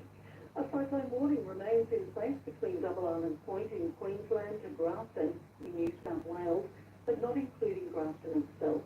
The warning area does include Brisbane, the Gold Coast, the Sunshine Coast, Byron Bay and Ballina. Impacts are still expected to increase this evening. Tropical Cyclone Alfred is a Category 2. As of 4 p.m, it was about 225 kilometres east of Brisbane and 210 kilometres east-northeast of the Gold Coast, moving northwest at 8 kilometres an hour. It's expected to cross the coast Friday night or early Saturday morning, most likely between Noosa and Coolangatta. We'll find out more information about the cyclone impacts and what observations are starting to be seen across the region when we talk with the Bureau in a few minutes' time. A separate severe weather warning and flood watch is current for the entire southeast Queensland and northern New South Wales coast.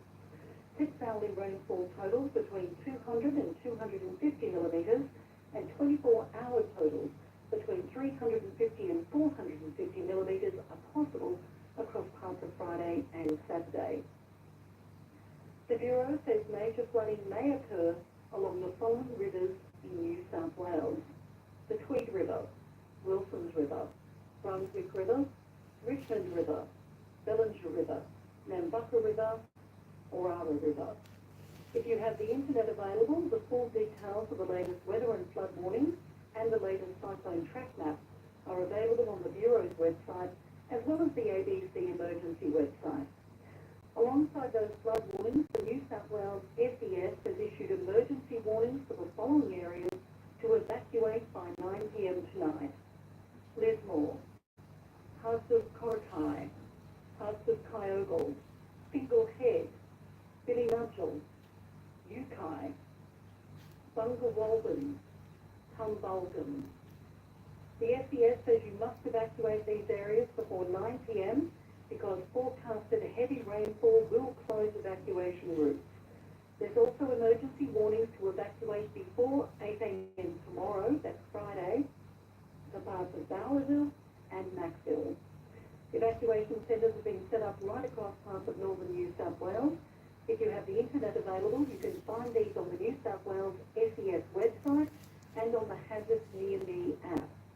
There are also multiple watch and act warnings in place checking in across with, local council areas of southeast Queensland. one of the work The best girlfriends. way to find out what's going on in your area and what action you need to take will be located on your local council's disaster dashboard, websites, social media, and on the Queensland Disaster Management website at disaster.qld.gov.au/warnings. So just repeating, the cyclone warning zone for Tropical Cyclone Alfred extends from Double Island Point in Queensland to Grafton in New South Wales. It covers Brisbane, the Gold Coast, Sunshine Coast, Byron Bay and Ballina. Impacts are still expected to increase this evening, with a crossing expected Friday night or early Saturday morning. Stay tuned to I'm quite ABC proud Radio of my, across Queensland and New South Wales. and Yeah, we will bring cool. you Let the me know latest what they say. information as it comes to hand. I'm interested to know what they're saying With Kelly over there anyway. covering Cyclone Alfred on 612 ABC Radio Brisbane and Queensland. Call 1300 222 612. Well, good evening. And for many of you, it is not going to be a good evening. So we will try to stay with you, and hopefully you can stay with us through the evening. And please give us a call and tell us how you're going in your areas. We do hope that those in the northern New South Wales area can hear us loud and clear. And if you have questions you would like answered, please text us 0467 922 612. We'll try on 1300 222 612. That's 1300 222 612. Because in some parts of Queensland and northern New South Wales, different things are happening in regard to the same weather event. There's a text here that says there's no rain here as early as the moment until 5. I will be right So back. we know that in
that latest warming Yeah, does it's show slightly north of closer Redcliffe. towards That's tomorrow. here. It will fluctuate a little bit, so we can't guarantee right now that it'll Well. be exactly to northern Redcliffe, and probably expect that to be sort of 20 to 30 kilometres on either side of that.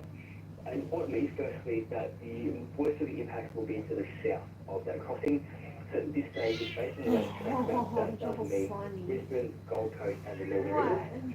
And also another important factor is She's also not the happy timing about of wearing a landfall. bloody At this stage, harness, it is but expected to be what can I Saturday do? morning, but we are advising that significant impacts will begin well before that. So that does mean that the exact location and timing, while important, doesn't mean that it will be any less or more severe, depending on how that changes. And then you mentioned rainfall increasing. What sort of falls can we expect in which areas overnight and into tomorrow morning in Queensland? Yeah, so those hourly rainfall totals for tonight will sit sort of in that range of 60 to 120 millimetres, up to 180 millimetres down towards the border ranges of New South Wales. And then as we head into tomorrow, as the system approaches, we also have to see those 6 hourly rainfall totals exceed 200 millimetres, particularly about the scenic rim and down towards the northern rivers. Any sort of elevated area sort of facing towards the east will see those higher rainfall totals, which of course can make the life-threatening and very dangerous flash flooding. Alrighty, and just to reiterate for northern New South Wales, what sort of rain totals can they expect overnight as well? What are they looking at? So pretty similar rainfall totals, again 6 hourly rainfall totals up to 120 millimetres and up to 180 millimetres the further north towards the Queensland border. Yeah. Tomorrow that will increase up to 200 to 250 millimetres, particularly across that sort of northern rivers areas and those elevated parts as well. So very high rainfall totals across both states. Okay, so you mentioned the Bay Islands. Are they the southern Moreton Bay Islands, so Lamb, Russell, Macleay, Carragara? Yes, that's exactly right. Yep. So we will see cyclone get close to those islands, even if it's just offshore tomorrow. Yeah. All right, just clarifying for somebody who lives there. So good to know. Jonathan, how are we going to check in with the Bureau every hour now until at least midnight? Thank you so much for all that the Bureau has done to keep us up to date during the day and during the night. We really appreciate it. No worries, thank you. Jonathan Howe, Senior Forecaster at the Weather Bureau. I'd like to take you now to Janelle Sappin. She's an MP for Lismore. Janelle, hello. Hello. Look, firstly, I know I speak for everybody when we say we're heartbroken for your region to have to go through this again so soon after 2022. And I know that we know that there's things happening with us, but we're heartbroken, as I say, for your region. So you have our thoughts and prayers with you tonight. So what is happening in Lismore tonight? Are people evacuating their homes? Thank you. And yes, people are evacuating, and people are evacuating out of CBDs, particularly in Lismore, but people are evacuating from a whole range of areas across the northern rivers. And the SES gave the evacuation order, and there's sort of a few messages. One is some people were saying, well, will there be overtop tonight? That's in Lismore or in other places. And what we're saying is evacuation routes cut off quickly with the rain, and we just heard, from the bomb expert there, and so minor flooding, but it can move quickly to moderate major, and then with that heavy weather coming, it's harder to evacuate. So that was the message. I said to people, I understand what it feels like. I know, I live on the Wilson's River, and so evacuated. So I understand it, and I said, I know it's hard to leave your home and leave your business, but please do. Go to family and friends first if you can. If you can't, go to the evacuation centres where you'll be cared for. All right then, and where are those evacuation centres for those around the Lismore area and Mullumbimby? Look, in Mullumbimby, I think it's the Ex-Services Club. I'm just going on memory here. Ukai, it's the Hall. Lismore, there's the Southern Cross University, which is quite a big one. There is also Corokai. I mean, there's just a whole range of places. They're all listed on the SES website, or ring and ask. And my mobile is actually out everywhere, so people ring me, it's fine. You've got to have a lifeline in these situations. That's it. Look, we'll get on to the SES website and get those places for people. So they, you've got a lot going on, Janelle Sappin, so we'll make sure we get that information out to people. Not a problem at all. So what is the water doing at the moment in the rivers around your area? Okay. The river's rising in the area. There's quite a few rivers rising in the areas. And that, it's the Tweed, it's to Richmond, and it goes on. So, look, they're rising. We get those messages, the warnings about them. And we all watch it. We watch rivers very carefully here, the northern rivers. You're watching that now. But, you know, when you started off, I thought, yes, our hearts are heavy, but we're preparing, we're prepared. We've actually had time to prepare. Yep. That is very different to 2022. That's right. So what sort of preparations have people been able to make? Okay. Sandbags are everywhere. I've never seen so many sandbags. I think it was over 250,000, probably a lot more now. Everybody's out. There's sand piles. The locations, again, they're on the website. They're everywhere. People arriving, filling them up, everybody helping. And I've seen some very sort of creative ways of scooping up the sand, you know, with piping and all sorts of things. People using pillowcases where they ran out of some, you know, sandbags. That's a good idea. I know, a woman in Moomba. She went and bought a whole heap of them. I think at the op shop. But anyway, people are doing everything they can.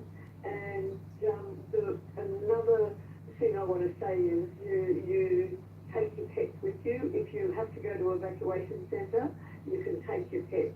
I mean, some, you know, can be sort of managed, but you don't have to leave home without your pets because pets are part of your family. They are.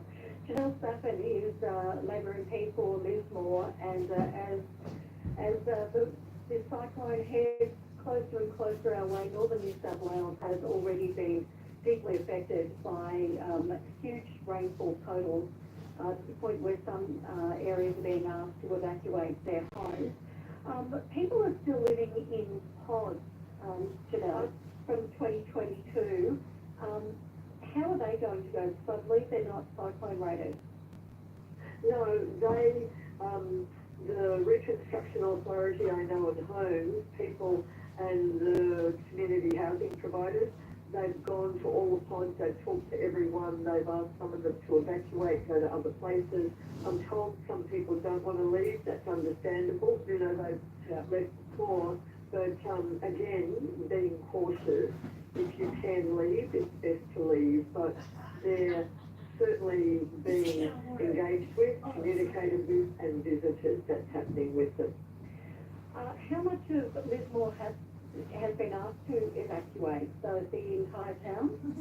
Well, North Lismore, South Lismore, some parts of East, and the CBD, and that's quite significant. I've just come from CBD, my car was there, and I'm now sort of up the hill in Ginelaba. I stopped so I can talk to you. And, but yeah, it's quite a significant number of homes. And how many people do you think that'd be? Just your best guesstimate. Okay, my guesstimate I got from the SES. Okay, that'd be a good guesstimate. I think so. Well, just left them where they said about 7,000 homes so far, households from where they've asked people to evacuate. You know, and that's across our region. And you know, there's some obviously single heads and you know around. Hold on. Yeah, I'm fine. Hold on. That's okay. Janelle Stafford's obviously got someone up making sure she's okay, which is brilliant, isn't it? Radio interview. I was making sure they're all right. Thank you, doll. Oh, you're going to moving on. It's beautiful. Take it all. Janelle, they're having a bit of a chat with a woman who's passing by asking if she's okay. They've asked people to evacuate from certain areas downtown and all the rain. No, just because of all the rain coming, okay? Yeah, okay? She's already here. Yeah, thanks, doll. There we go, Janelle Stafford. Isn't that a brilliant bit of community, making sure you're okay? I know. Well, I'm sort of parked off the road. Yeah. But it's a bit dark and by myself, so she just wanted to check up and so. Oh, that's lovely. I think that's a really lovely bit of community. That was, makes you feel good, things like that, when people come and check on other people. All right, so what next for your community? What do you want them to know? Just if there is an evacuation order, again, please take heed, and I'd rather be safe, than sorry. Yeah. And if, it transpires later on that we didn't have to do it at this time or whatever, I'd say safe, not sorry, and please do it because I want everyone to be safe, your family wants you to be safe, our community does. So please do it. And again, I repeat, I know how hard it is. I do get it personally, so I know it's not easy. Yeah, and property's one thing, but lives are irreplaceable. Lives are another. I feel for our business people. Absolutely. Done it tough. I feel for our farmers. They're moving stock, and some have flood mounds, some haven't been able to build them yet. For all sorts of reasons. So I'm thinking of all our farmers around here because we've got quite a strong agricultural industry here. Yeah, absolutely. Well, our thoughts are with you all as well. Janelle, thank you again. Look, thank you, and thanks for the attention. And I said earlier that there's no border. Hell no. Not a time like this. Cyclone Alfred doesn't recognise the border, and neither do we. We're together, and Commonwealth is with us. Okay? That's it. Thanks, Janelle. Janelle Savin, MP for Lismore. And we're broadcasting to Northern New South Wales tonight. So if you're around that area and you want to share what's happening, please give us a call, 1300 222 612. This may be what it's been like during the day. If you've decided, yep, you're going to evacuate to a friend or other family around the area, or somewhere else, or whatever's going on, you want to give us a call, 1300 222 612. And if you're in Queensland and you're starting to feel the effects of increased wind or rain, please share that with us as well, 1300 222 612. After a cyclone, there are still dangers about. Do not leave your place of shelter until authorities say it is safe. Keep clear of fallen trees, power lines, debris and floodwater. If you have damage or need assistance, contact the SES on 132 500. For advice on cleaning up safely, visit the ABC Emergency website and stay listening to your emergency broadcaster, ABC Radio. Everything you need to know about Cyclone Alfred on 612 ABC Radio Brisbane and Queensland. Call 1300 222 612. And let's cross to Energex. Brett Judge, good evening. Hi, Kelly, how are you? Very well. How are you going tonight? Oh, What's it see looking you like have. across the network? See you, Duke. Look, it's actually pretty good considering Yeah, okay. we do have Well, I'm about still here, 2,000 obviously. customers out. The worst of that is on the Gold Coast, but we do on the Bay Islands. We've sort of got about 1,100 out on the Bay Islands. Unfortunately for them, the conditions have deteriorated so much that we will not be able to get crews out to get power back onto them. Yep. So, Which island? Write this out. Sorry, It's, and I'm going to butcher this. Okay. Cuchimudlo. Cuchimudlo, yep. Are you not a Queensland boy, Brett Judge? I'm a North Queensland boy. Okay, that's okay. I can talk to you about cyclones. That's all right, that's all right. We will forgive that then. Yep, Cuchimudlo. 709 out there and 48 on Russell Island. Okay. Now, look, those numbers have been there since early this afternoon. Yep. So, unfortunately, we're at a point where we cannot send crews to areas where it's not safe for them to go. So, and we will see that increase over the next few days. So, unfortunately, the numbers won't get better if we continue to see this weather, because we simply cannot get out as we normally do with our cruise energy to get it back on. All right, so those 2,000 customers around the Gold Coast area, what can they expect at the moment? So it's about 914 on the Goldie. 914, yep, sorry. Yeah, 271 on Logan. Look, on the Goldie, we're still able to get crews out there, so where it's safe to do so, crews will respond, but obviously we are starting to see some high winds, we are starting to see heavy rain, so if crews do not feel that they are safe to go and do that work, they won't. And we will follow the same direction as we have heard the Premier and others from emergency services say, follow the direction. If it's not safe, don't go out, and please stay inside. And from someone who's in North Queensland and we've been through our share of cyclones in the last few years, do not go out in this. It's dangerous. Okay, and I think that's such good advice. Stay inside, stay inside, stay inside. It's the safest place to be. Absolutely. And I think it's also good for people to know that we're starting to get to the point where if your power goes off, it's now maybe quite a while until you get it back on, and that's because it's just dangerous for crews to be out there trying to put it back on.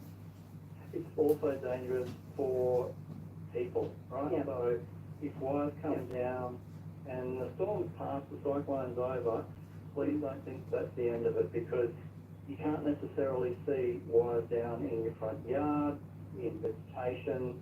So stay put. Emergency services, Ergon crews, Energex crews will be out there, and there'll be Ergon crews from North Queensland are coming down.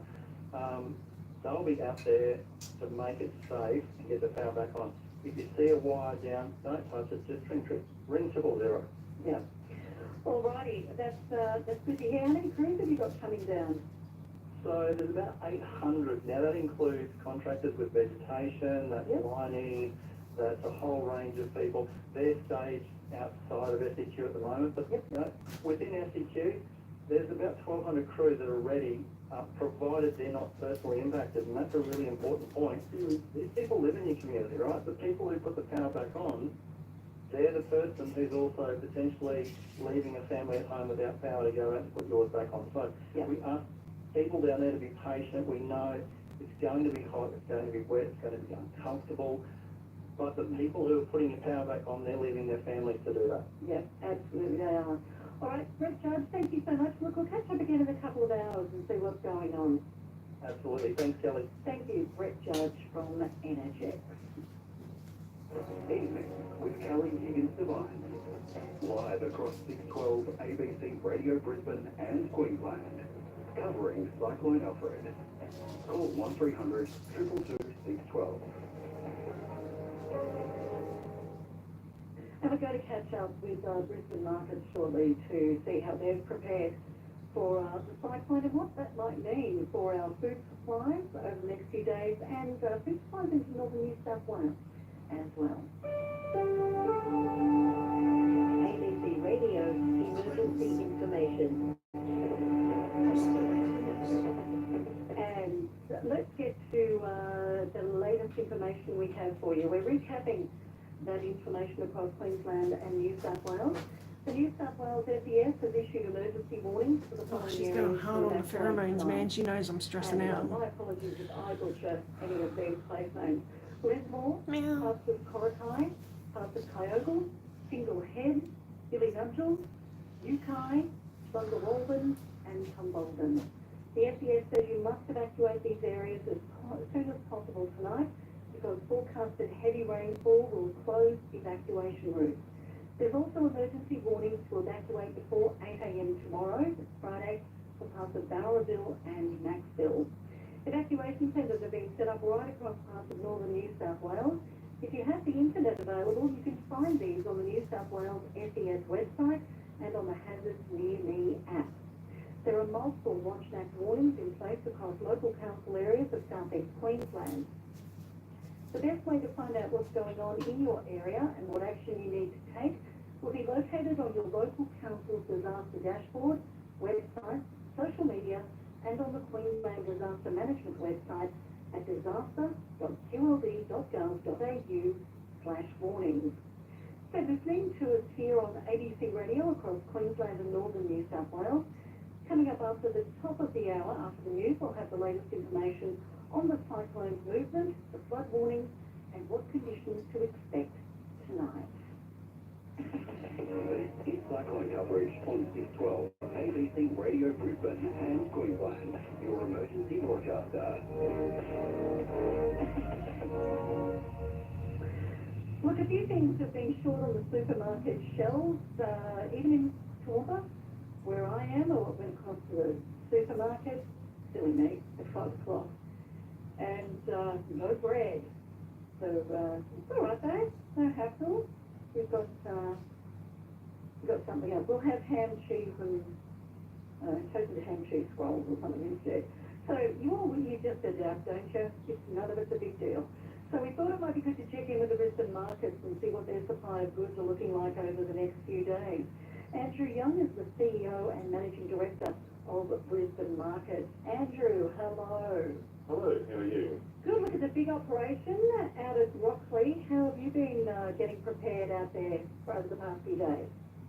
Look, the site that Brisbane Market Limited team and all tenants have been working very hard, largely because this is a bit of an unknown. It's got multiple impacts, the destructive wind issues, the torrential rain issues, the flash flooding, and then potentially over the coming days, what's going to happen with potentially riverine flooding. So it's a little bit of a worst case scenario for everyone, this one.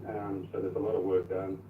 Tenants have really been pausing their operations, so winding up, clearing up cold rooms, getting their gear to higher ground, making their premises safe. Yep.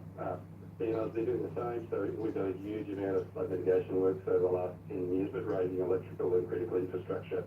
We're also, removing at-risk equipment, putting stuff in higher ground, up in higher ground, getting forklifts from tenants. We've got over 480 odd forklifts now parked in a multi-level car park. We've got in a multi-level car park. Is that the one actually out for a place? That's the front. Yeah. That's the front. So it was constructed with extra design features to facilitate forklifts on the level, so it's got a high ceiling. So that's there for that, and it's slided right off. So yeah, a lot of work, just getting ready, cleaning the site, knocking things down, making sure there's not too many projectiles lying around. So the place right now is looking a little bit like a ghost town. Yeah. With the sort of cyclone Alfred just sitting off the coast, just deciding for itself when it's going to cross, has this made sort of shutting it all down and when to do things, has it made it a bit difficult? Yes and no. I mean, everyone, I think, tried to leave it for last minute anyway, in terms of the trading and doing the best for everyone. They've done that now. I mean, if it starts dragging on any more than what it is, it's going to start raising questions for everybody. I mean, people have got to keep eating and going about their life at some point in time. So if it starts dragging on beyond Saturday, it's going to become a problem. But right now, I think everyone's pretty comfortable. They've made the right decisions, and we all sit and wait for it to happen. How many suppliers are out your way these days? Well, there's 170 tenants on site, so that can be up to around 3,000 to 4,000 people on a busy day. In terms of the numbers of growers supplying the markets across the course of the year, it's probably in excess of 5,000. But all of that's been wound right back, and certainly in that regard, a big shout out to the work put in by tenants and the wholesalers who've really done a massive job preparing for this weather event, and also the team at BML. So, no doubt they want to get back and resume operations as soon as possible, but they're all focused on doing it safely, effectively, and with as little damage as possible, given the potential implications of what's going on. Yeah, and I suppose, as you mentioned, and has been mentioned through the night and the day, that part of the difficulty here is that the cyclone in itself is one protein thing, drinks. but then it's the amount of rain that gets dropped. I'm going to add those into my snack bowl. Whichever areas get however much rain that comes through, and flooding and how long that lasts. And for Rockley, that's always been a major factor is the flooding. So the cyclone could go through and you could still be dealing with another emergency situation. Exactly, and that impacts road transport. The whole eastern seaboard road network that we rely on for heavy vehicles and the delivery of product impacts growers in terms of how quickly they can or cannot get back on paddocks for harvesting. So, all these things become considerations and ramifications in terms of what ultimately happens with an event like this. Absolutely. So we have some Northern New South Wales listeners with us tonight. Are there any supply and disruption issues that might impact them? Well, and my thoughts are really with them. They look like they're going to really hot, sort of heavy rain. As roads are cut, obviously there will become some difficulties in terms of supply lines for fresh fruit and vegetables. Our tenants and the industry is very resilient, and if there is a way to get product to market and to customers, our guys tend to make it happen. But it's obviously within the constraints of what transport routes are open, what products can be harvested. I know, dear. Whether it's humanly possible to make it happen in a safe way. So, they that can happen very quickly. In the best case scenarios, the disruptions can be fairly in very short term, and we just hope that it is something that can be dealt with very quickly. Sorry. Yeah. Andrew Young is CEO and Managing Director of Brisbane Markets. You're on ABC Radio Brisbane, A little while Queensland, longer. and joined by many parts of northern New South Wales tonight. There's And one. it's good to have you It along looks with us. stupid. And we're just discussing, some of the It's gonna implications finish of the making cyclone preps. I've and, just gotta fill my flooding, sink.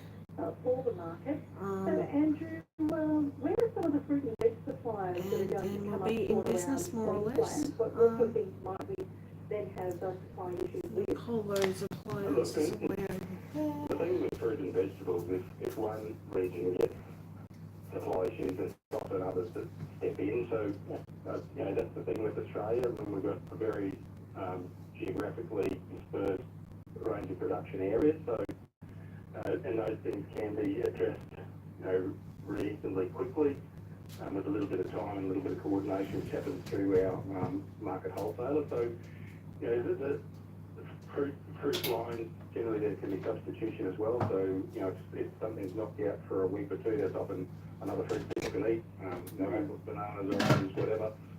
Vegetable lines, again, some of them can store better than others and can travel reasonable distances to get to market. And again, there can be some levels of substitution if there's shortages in any one particular line. What's shown this week is that people have also been stocking up. The feedback from retailers, and as everyone's been talking about in terms of the supermarkets, the independent retailers have also been talking about heavy demand, so people are stocking up, and you tend to think that they've got a reason. Most consumers have got a little bit of a reasonable supply tucked away that's going to get them through the next few days.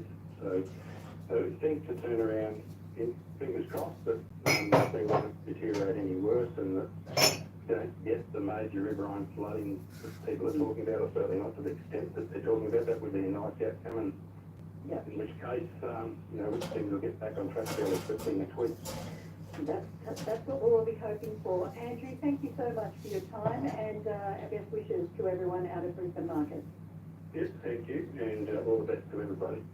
If you are travelling or holidaying in an area where a cyclone is forecast, the best option is to leave early. Caravans and camper vans are not safe places to shelter from a cyclone. Roads can quickly be impacted by heavy rainfall. If you can't leave the area, know where to find local evacuation or cyclone shelters. Follow instructions and advice from authorities. For advice on how to prepare, visit the ABC Emergency website and stay listening to your emergency broadcaster, ABC Radio. Evening with Kelly Williams Devine. Live across 612 ABC Radio Brisbane and Queensland. Covering Cyclone Alfred. Call 1300 222 612. And if you're listening tonight and you're waiting for information, particular details on Tropical Cyclone Alfred, the best time to get that, well, I can assure you that you will hear the latest, will be after the news, which comes at, the next one will be 8 o'clock. And then we'll update emergency information, and then we will talk to the Weather Bureau. And we'll be doing that every hour. So if you're hanging on for the latest on Tropical Cyclone Alfred, I can tell you that is the best time to tune in to your local ABC radio station. Will be at the top of the hour. Of course, we've got information right through the hour, but I know that a lot of people are tuned particularly for that, and that is the best time to get that information. So I hope that helps for the couple of people who already texted in tonight. Now, speaking about excellent information, I want to go to Joss Mitchell, who is the Mayor of Redlands. Joss, good evening. Good evening, how are you? Good. Now, you have a lot of North Stradbroke Island communities that will be getting some very strong winds overnight and into the morning. What do you need them to know? Yeah, this is an update. Thank you so much for relaying this information. It's an update particularly to our North Stradbroke Island residents, and we're asking for every assistance for residents on the island to be able to pass it along to each other, because sometimes it's difficult to get the information out across the island, so we're really asking for everyone's assistance.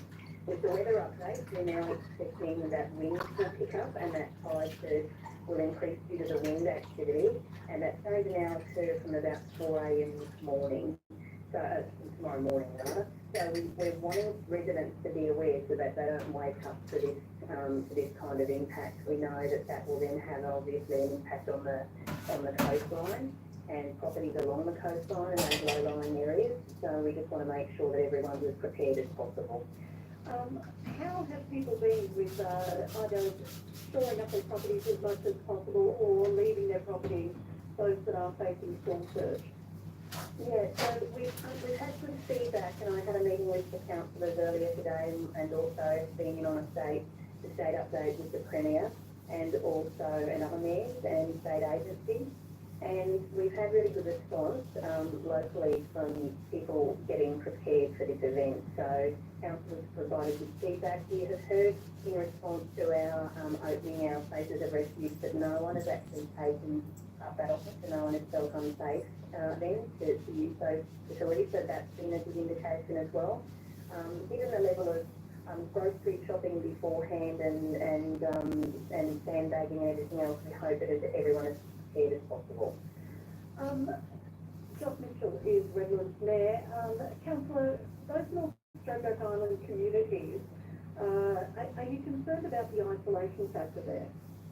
Yeah, we have been. So we've been in contact with the elders on the island and also with Kayak, and council officers have done a great job liaising with everybody and staying in strong contact. But we still are concerned, obviously, because there are residents through the island, and we are very concerned about the impact, and that's why we're asking for every assistance. If anyone is listening, please check in with family and friends and provide them with as much information as possible. Alrighty, any other areas you're particularly concerned about?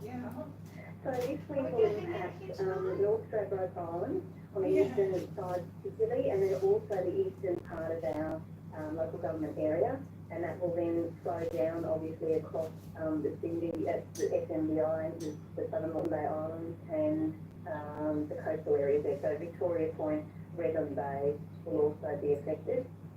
So we just want everyone now to take this seriously and do as much as they can to prepare.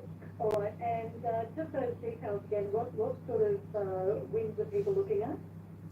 Yeah, so we're looking at up to winds of up to 120 to 150 kilometres an hour for a Category 2 cyclone. So we just want everyone to take good heed, obviously stay out of the water now, that don't go anywhere near the coastline now with this happening. Absolutely. Well, it's good talking with you, and thank you for calling in to give us that update. Appreciate it. Thank you very much for sharing it. Josh Mitchell, Redlands Mayor. So for those people who know that they're probably in the path of storm surge, or think they might be, hope you're prepared and maybe get to somewhere safer. I think you've probably still got time for that. And for those on the island, we wish you all the best. A cyclone watch is issued when an area could soon be affected by a cyclone. Check that vehicles, generators and jerry cans have fuel. Fill bathtubs, sinks and containers with water. Charge portable electronic devices. And check in with family, friends and neighbours to let them know your plans. For more cyclone prep advice, visit the ABC Emergency website. And for the latest updates and warnings, keep listening to your emergency broadcaster, ABC Radio. On 612 ABC Radio Brisbane and Queensland, this is cyclone coverage. Tell us what happens when you are. Call 1300 222 612. And just got a message from Chris at Tweed Head who says, we just got hit by very strong winds at Tweed. Have been without power here since 5 p.m. and you can see the southern Gold Coast is now blacked out. Thank you so much for your broadcast to keep us informed. Yeah, look, I can tell you I've just glanced at the Energex website and it jumped from about 1,000, 1,400 people now to 9,316 homes without power. Looking around sorry, that's the entire region. Oh no, that's the whole city. So looking around Belinda especially, Coolangatta, Columban Waters has been has had a lot of outages there as well as bits and pieces throughout the Gold Coast region. So we'll have another update for you from Energex. We might try and we will go every second hour. Might have to.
Alright guys, so we're coming down to the next 4 hours-ish. Basically prepared now. I'm just moving everything I could possibly want into the bathroom, including the cat at some point. I'm just letting her do her thing right now. Charging devices, I need to put you guys on charge. So I might do that now.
So can I just say, I'm going to add this on here. So I've signed up through where the fuck ever, through Microsoft or my phone, like Samsung, one of these organizations that are part of my phone, to get emergency alerts, right? In the case of, weather, poor weather or whatever, like emergency events. Now the fact that they're saying that I'm going to get hit here, even, half an hour away it's going to make landfall, where's my emergency alert on my phone? I haven't had one. How interesting.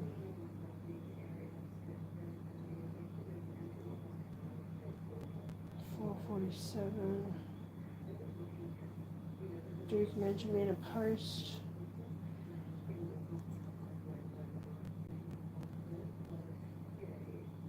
$7.36. Update tropical cyclone Alfred. No. Why does it do that?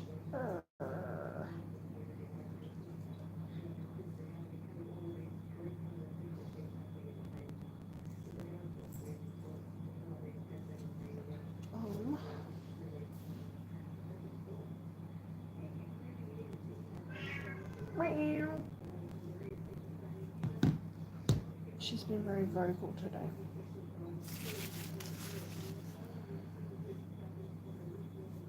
I know, baby.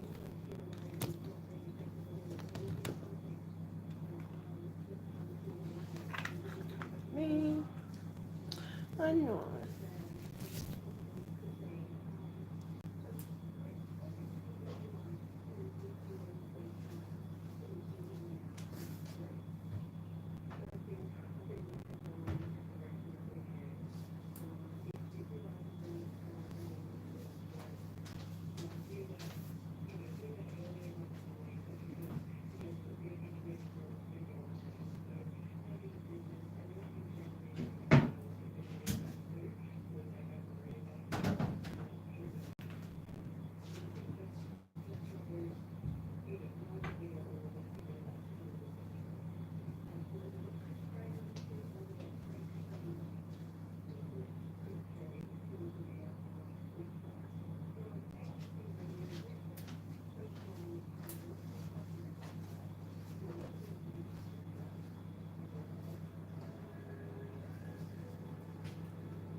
I know, honey, it's scary. It's okay.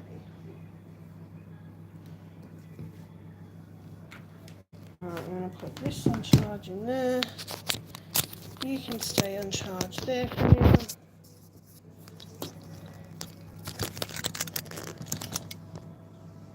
Alright, stay. That is so cool. It's fucking, you're the voice. Oh, that is beautiful.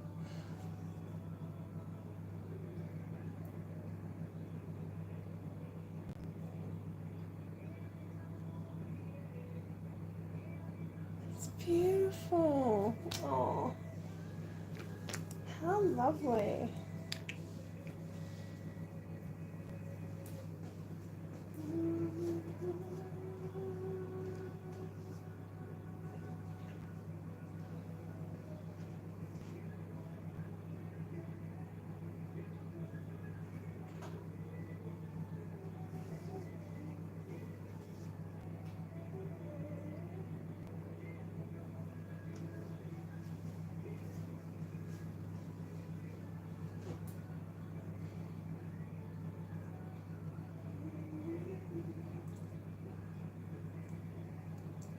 Does it make it clear? I liked it. That was really nice. I'm such a Johnny fan though.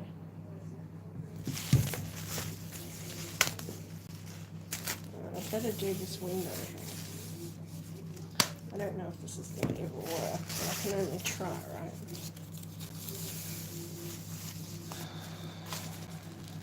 I'm scared enough that I'll try anything.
Literally all I'm going to do is like twist it up and then jam it into the crack above the window.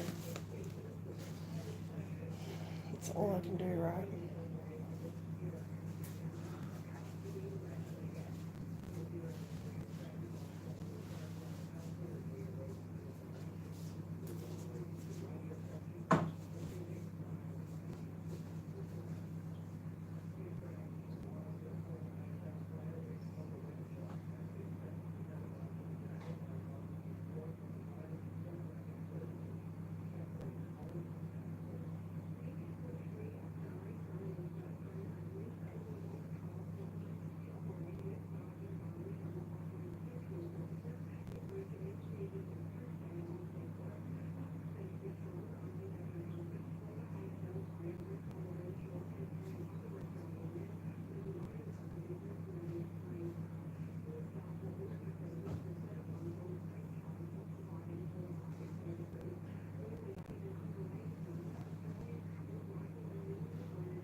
it was 225 kilometres east of Brisbane and 215 kilometres east of the Gold Coast, moving west-northwest at 6 kilometres an hour. Expected to cross the coast Friday night or early Saturday morning, most likely between Noosa and Curiosities. We'll find out more information about the cyclone impact and what observations are starting to be seen across the region this year after next. But the rest of the weather warning is flood watches current to the entire southeast Queensland and northern New South Wales coast.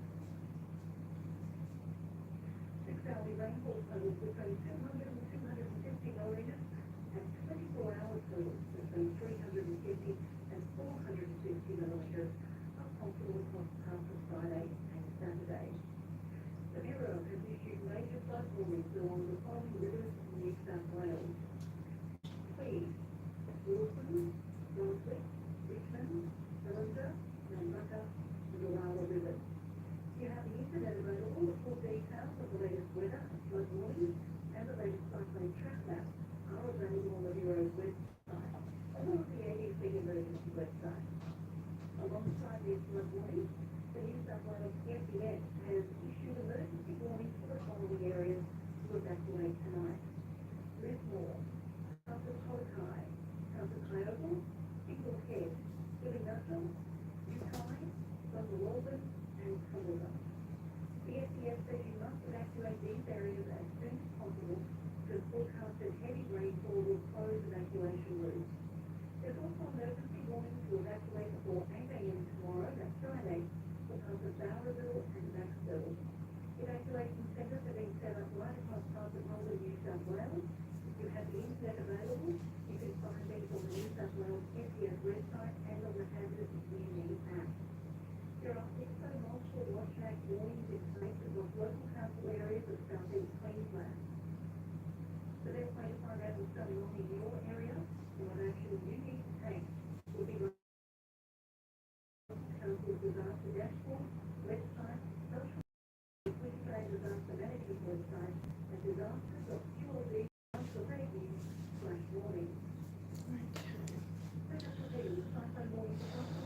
Alright guys, I'm gonna shut it down.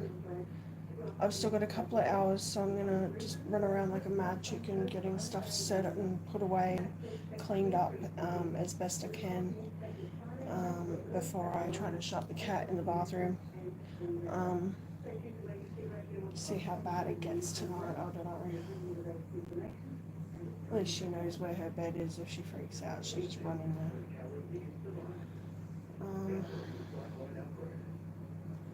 I'm really nervous. I don't like this.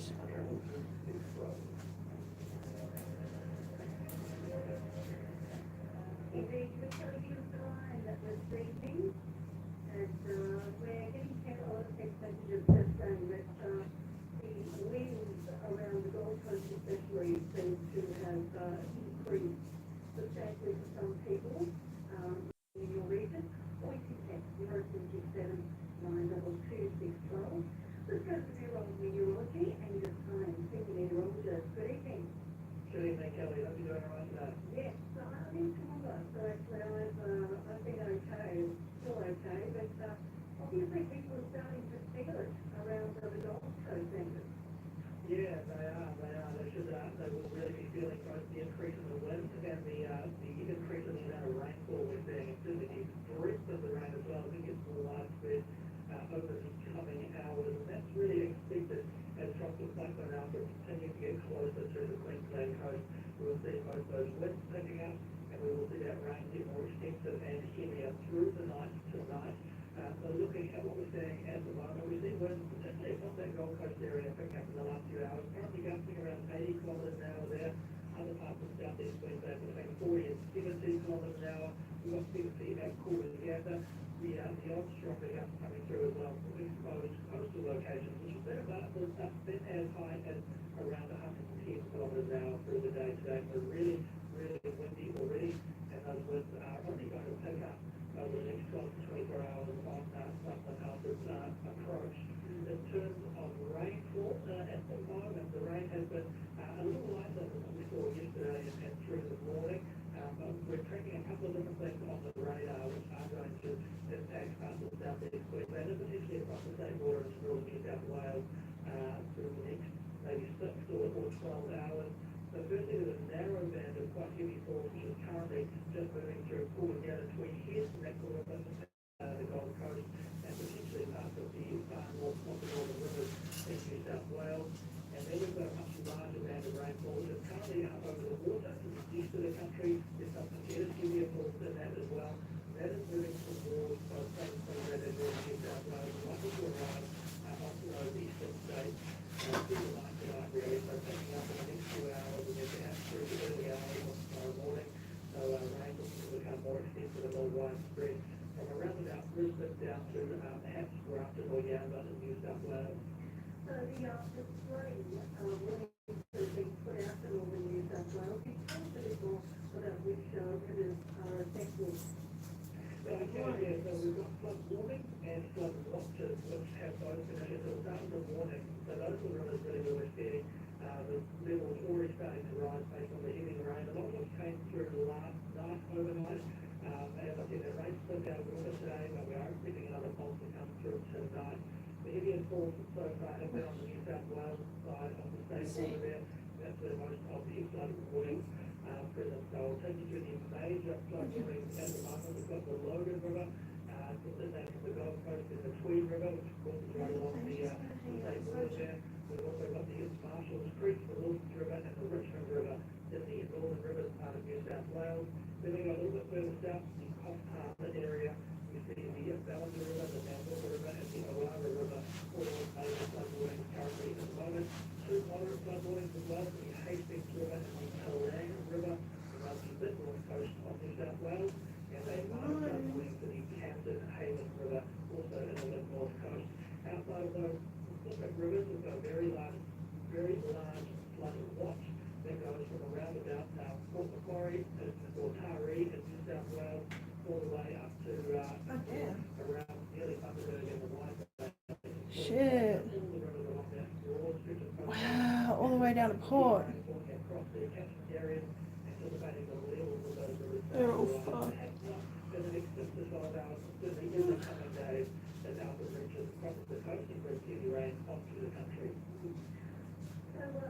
I can just ask you, Angus, I had a question that came up earlier about the timing of the crossing. Is that timing based on the edge of the cyclone coming through or the eye of the cyclone? I'm looking outside, sorry. So the exact time when it crosses is very based on the eye. So we have very, very strong winds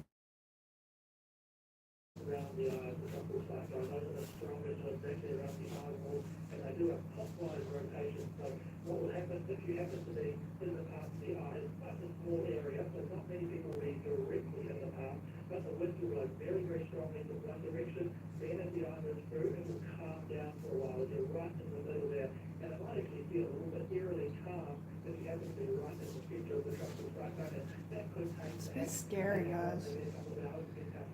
Really starting to like feel the vibe.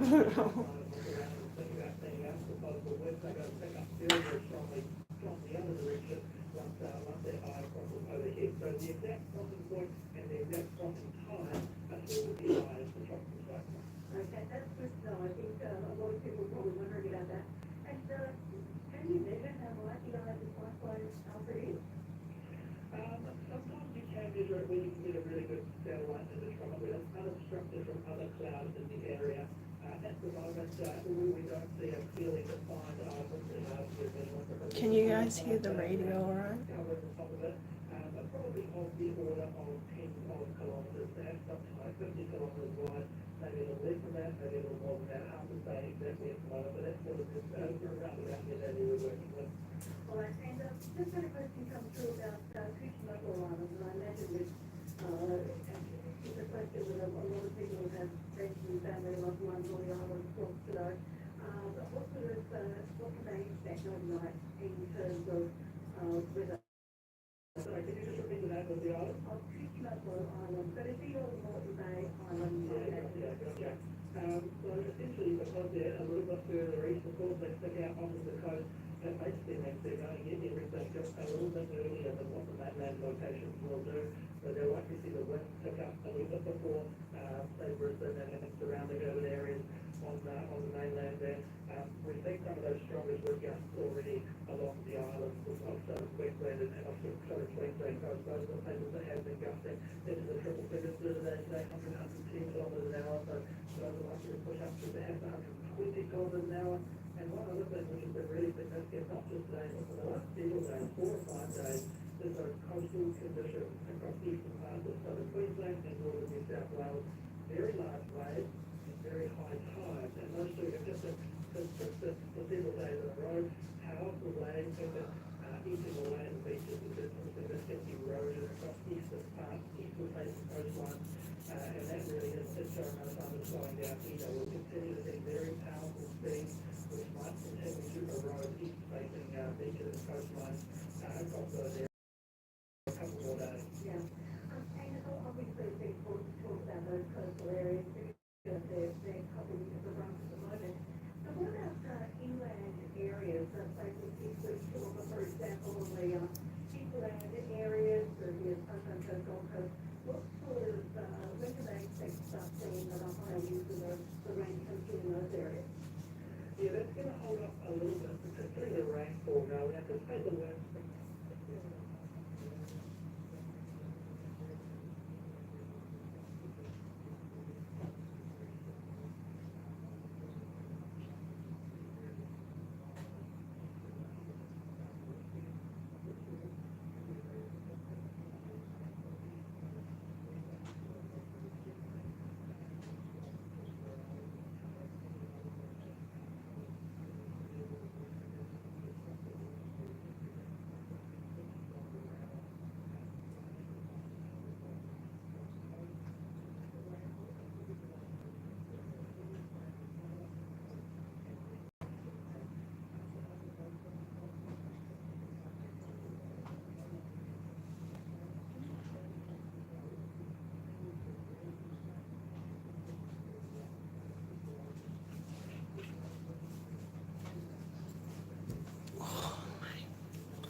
So guys, we are on cyclone watch. We are going to start getting some wild weather in the next few hours. We are at this point in a direct path of this category 2 cyclone. Yay! Did anyone else have this for their bingo card for 2025? Or is it just me?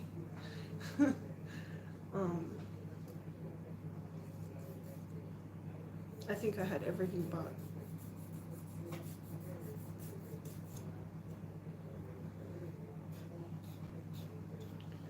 But guys, I'm prepared.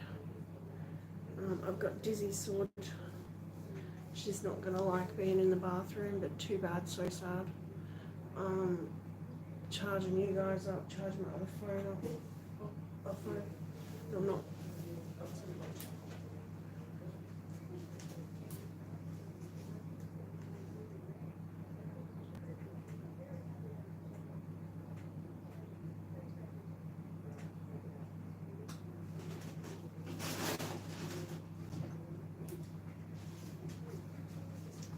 I've got snacks up the wazoo. I've got the stuff is charged.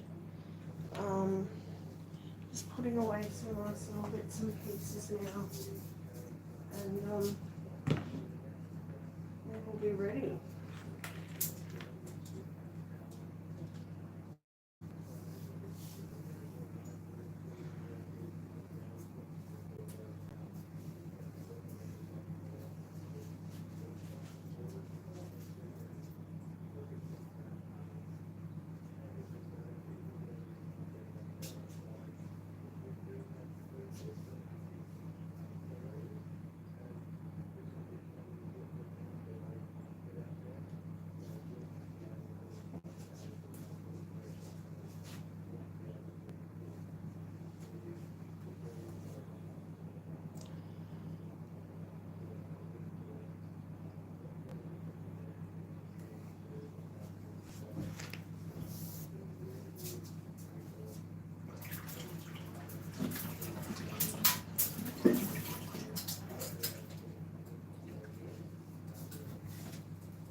you doing?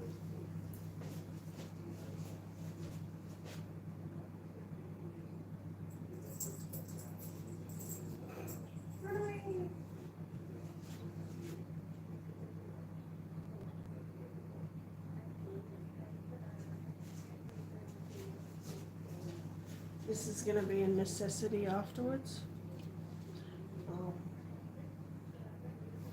You'll see.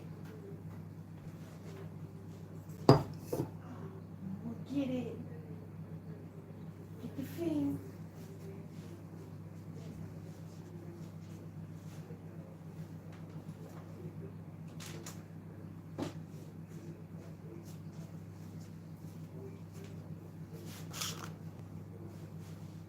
Let's see what the temperatures are.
I'm gonna bring that one in.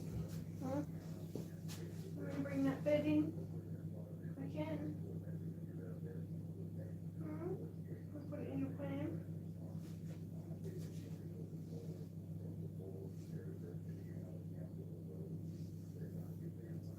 We're gonna have to go in the room soon. It's gonna suck.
Okay, we're getting there. I think.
getting really nerve-wracking. I don't know if I want to stay, but there's like, you know, you just have every instinct to run, but there's nowhere to fucking run to.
My little butane stove ready.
Alright guys, I'm gonna head out of here.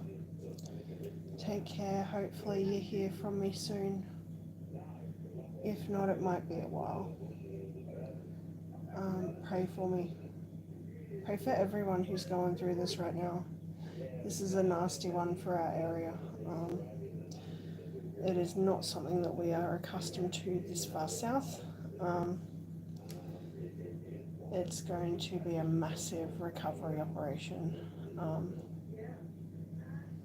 Yeah. Wish me luck, guys. Take care.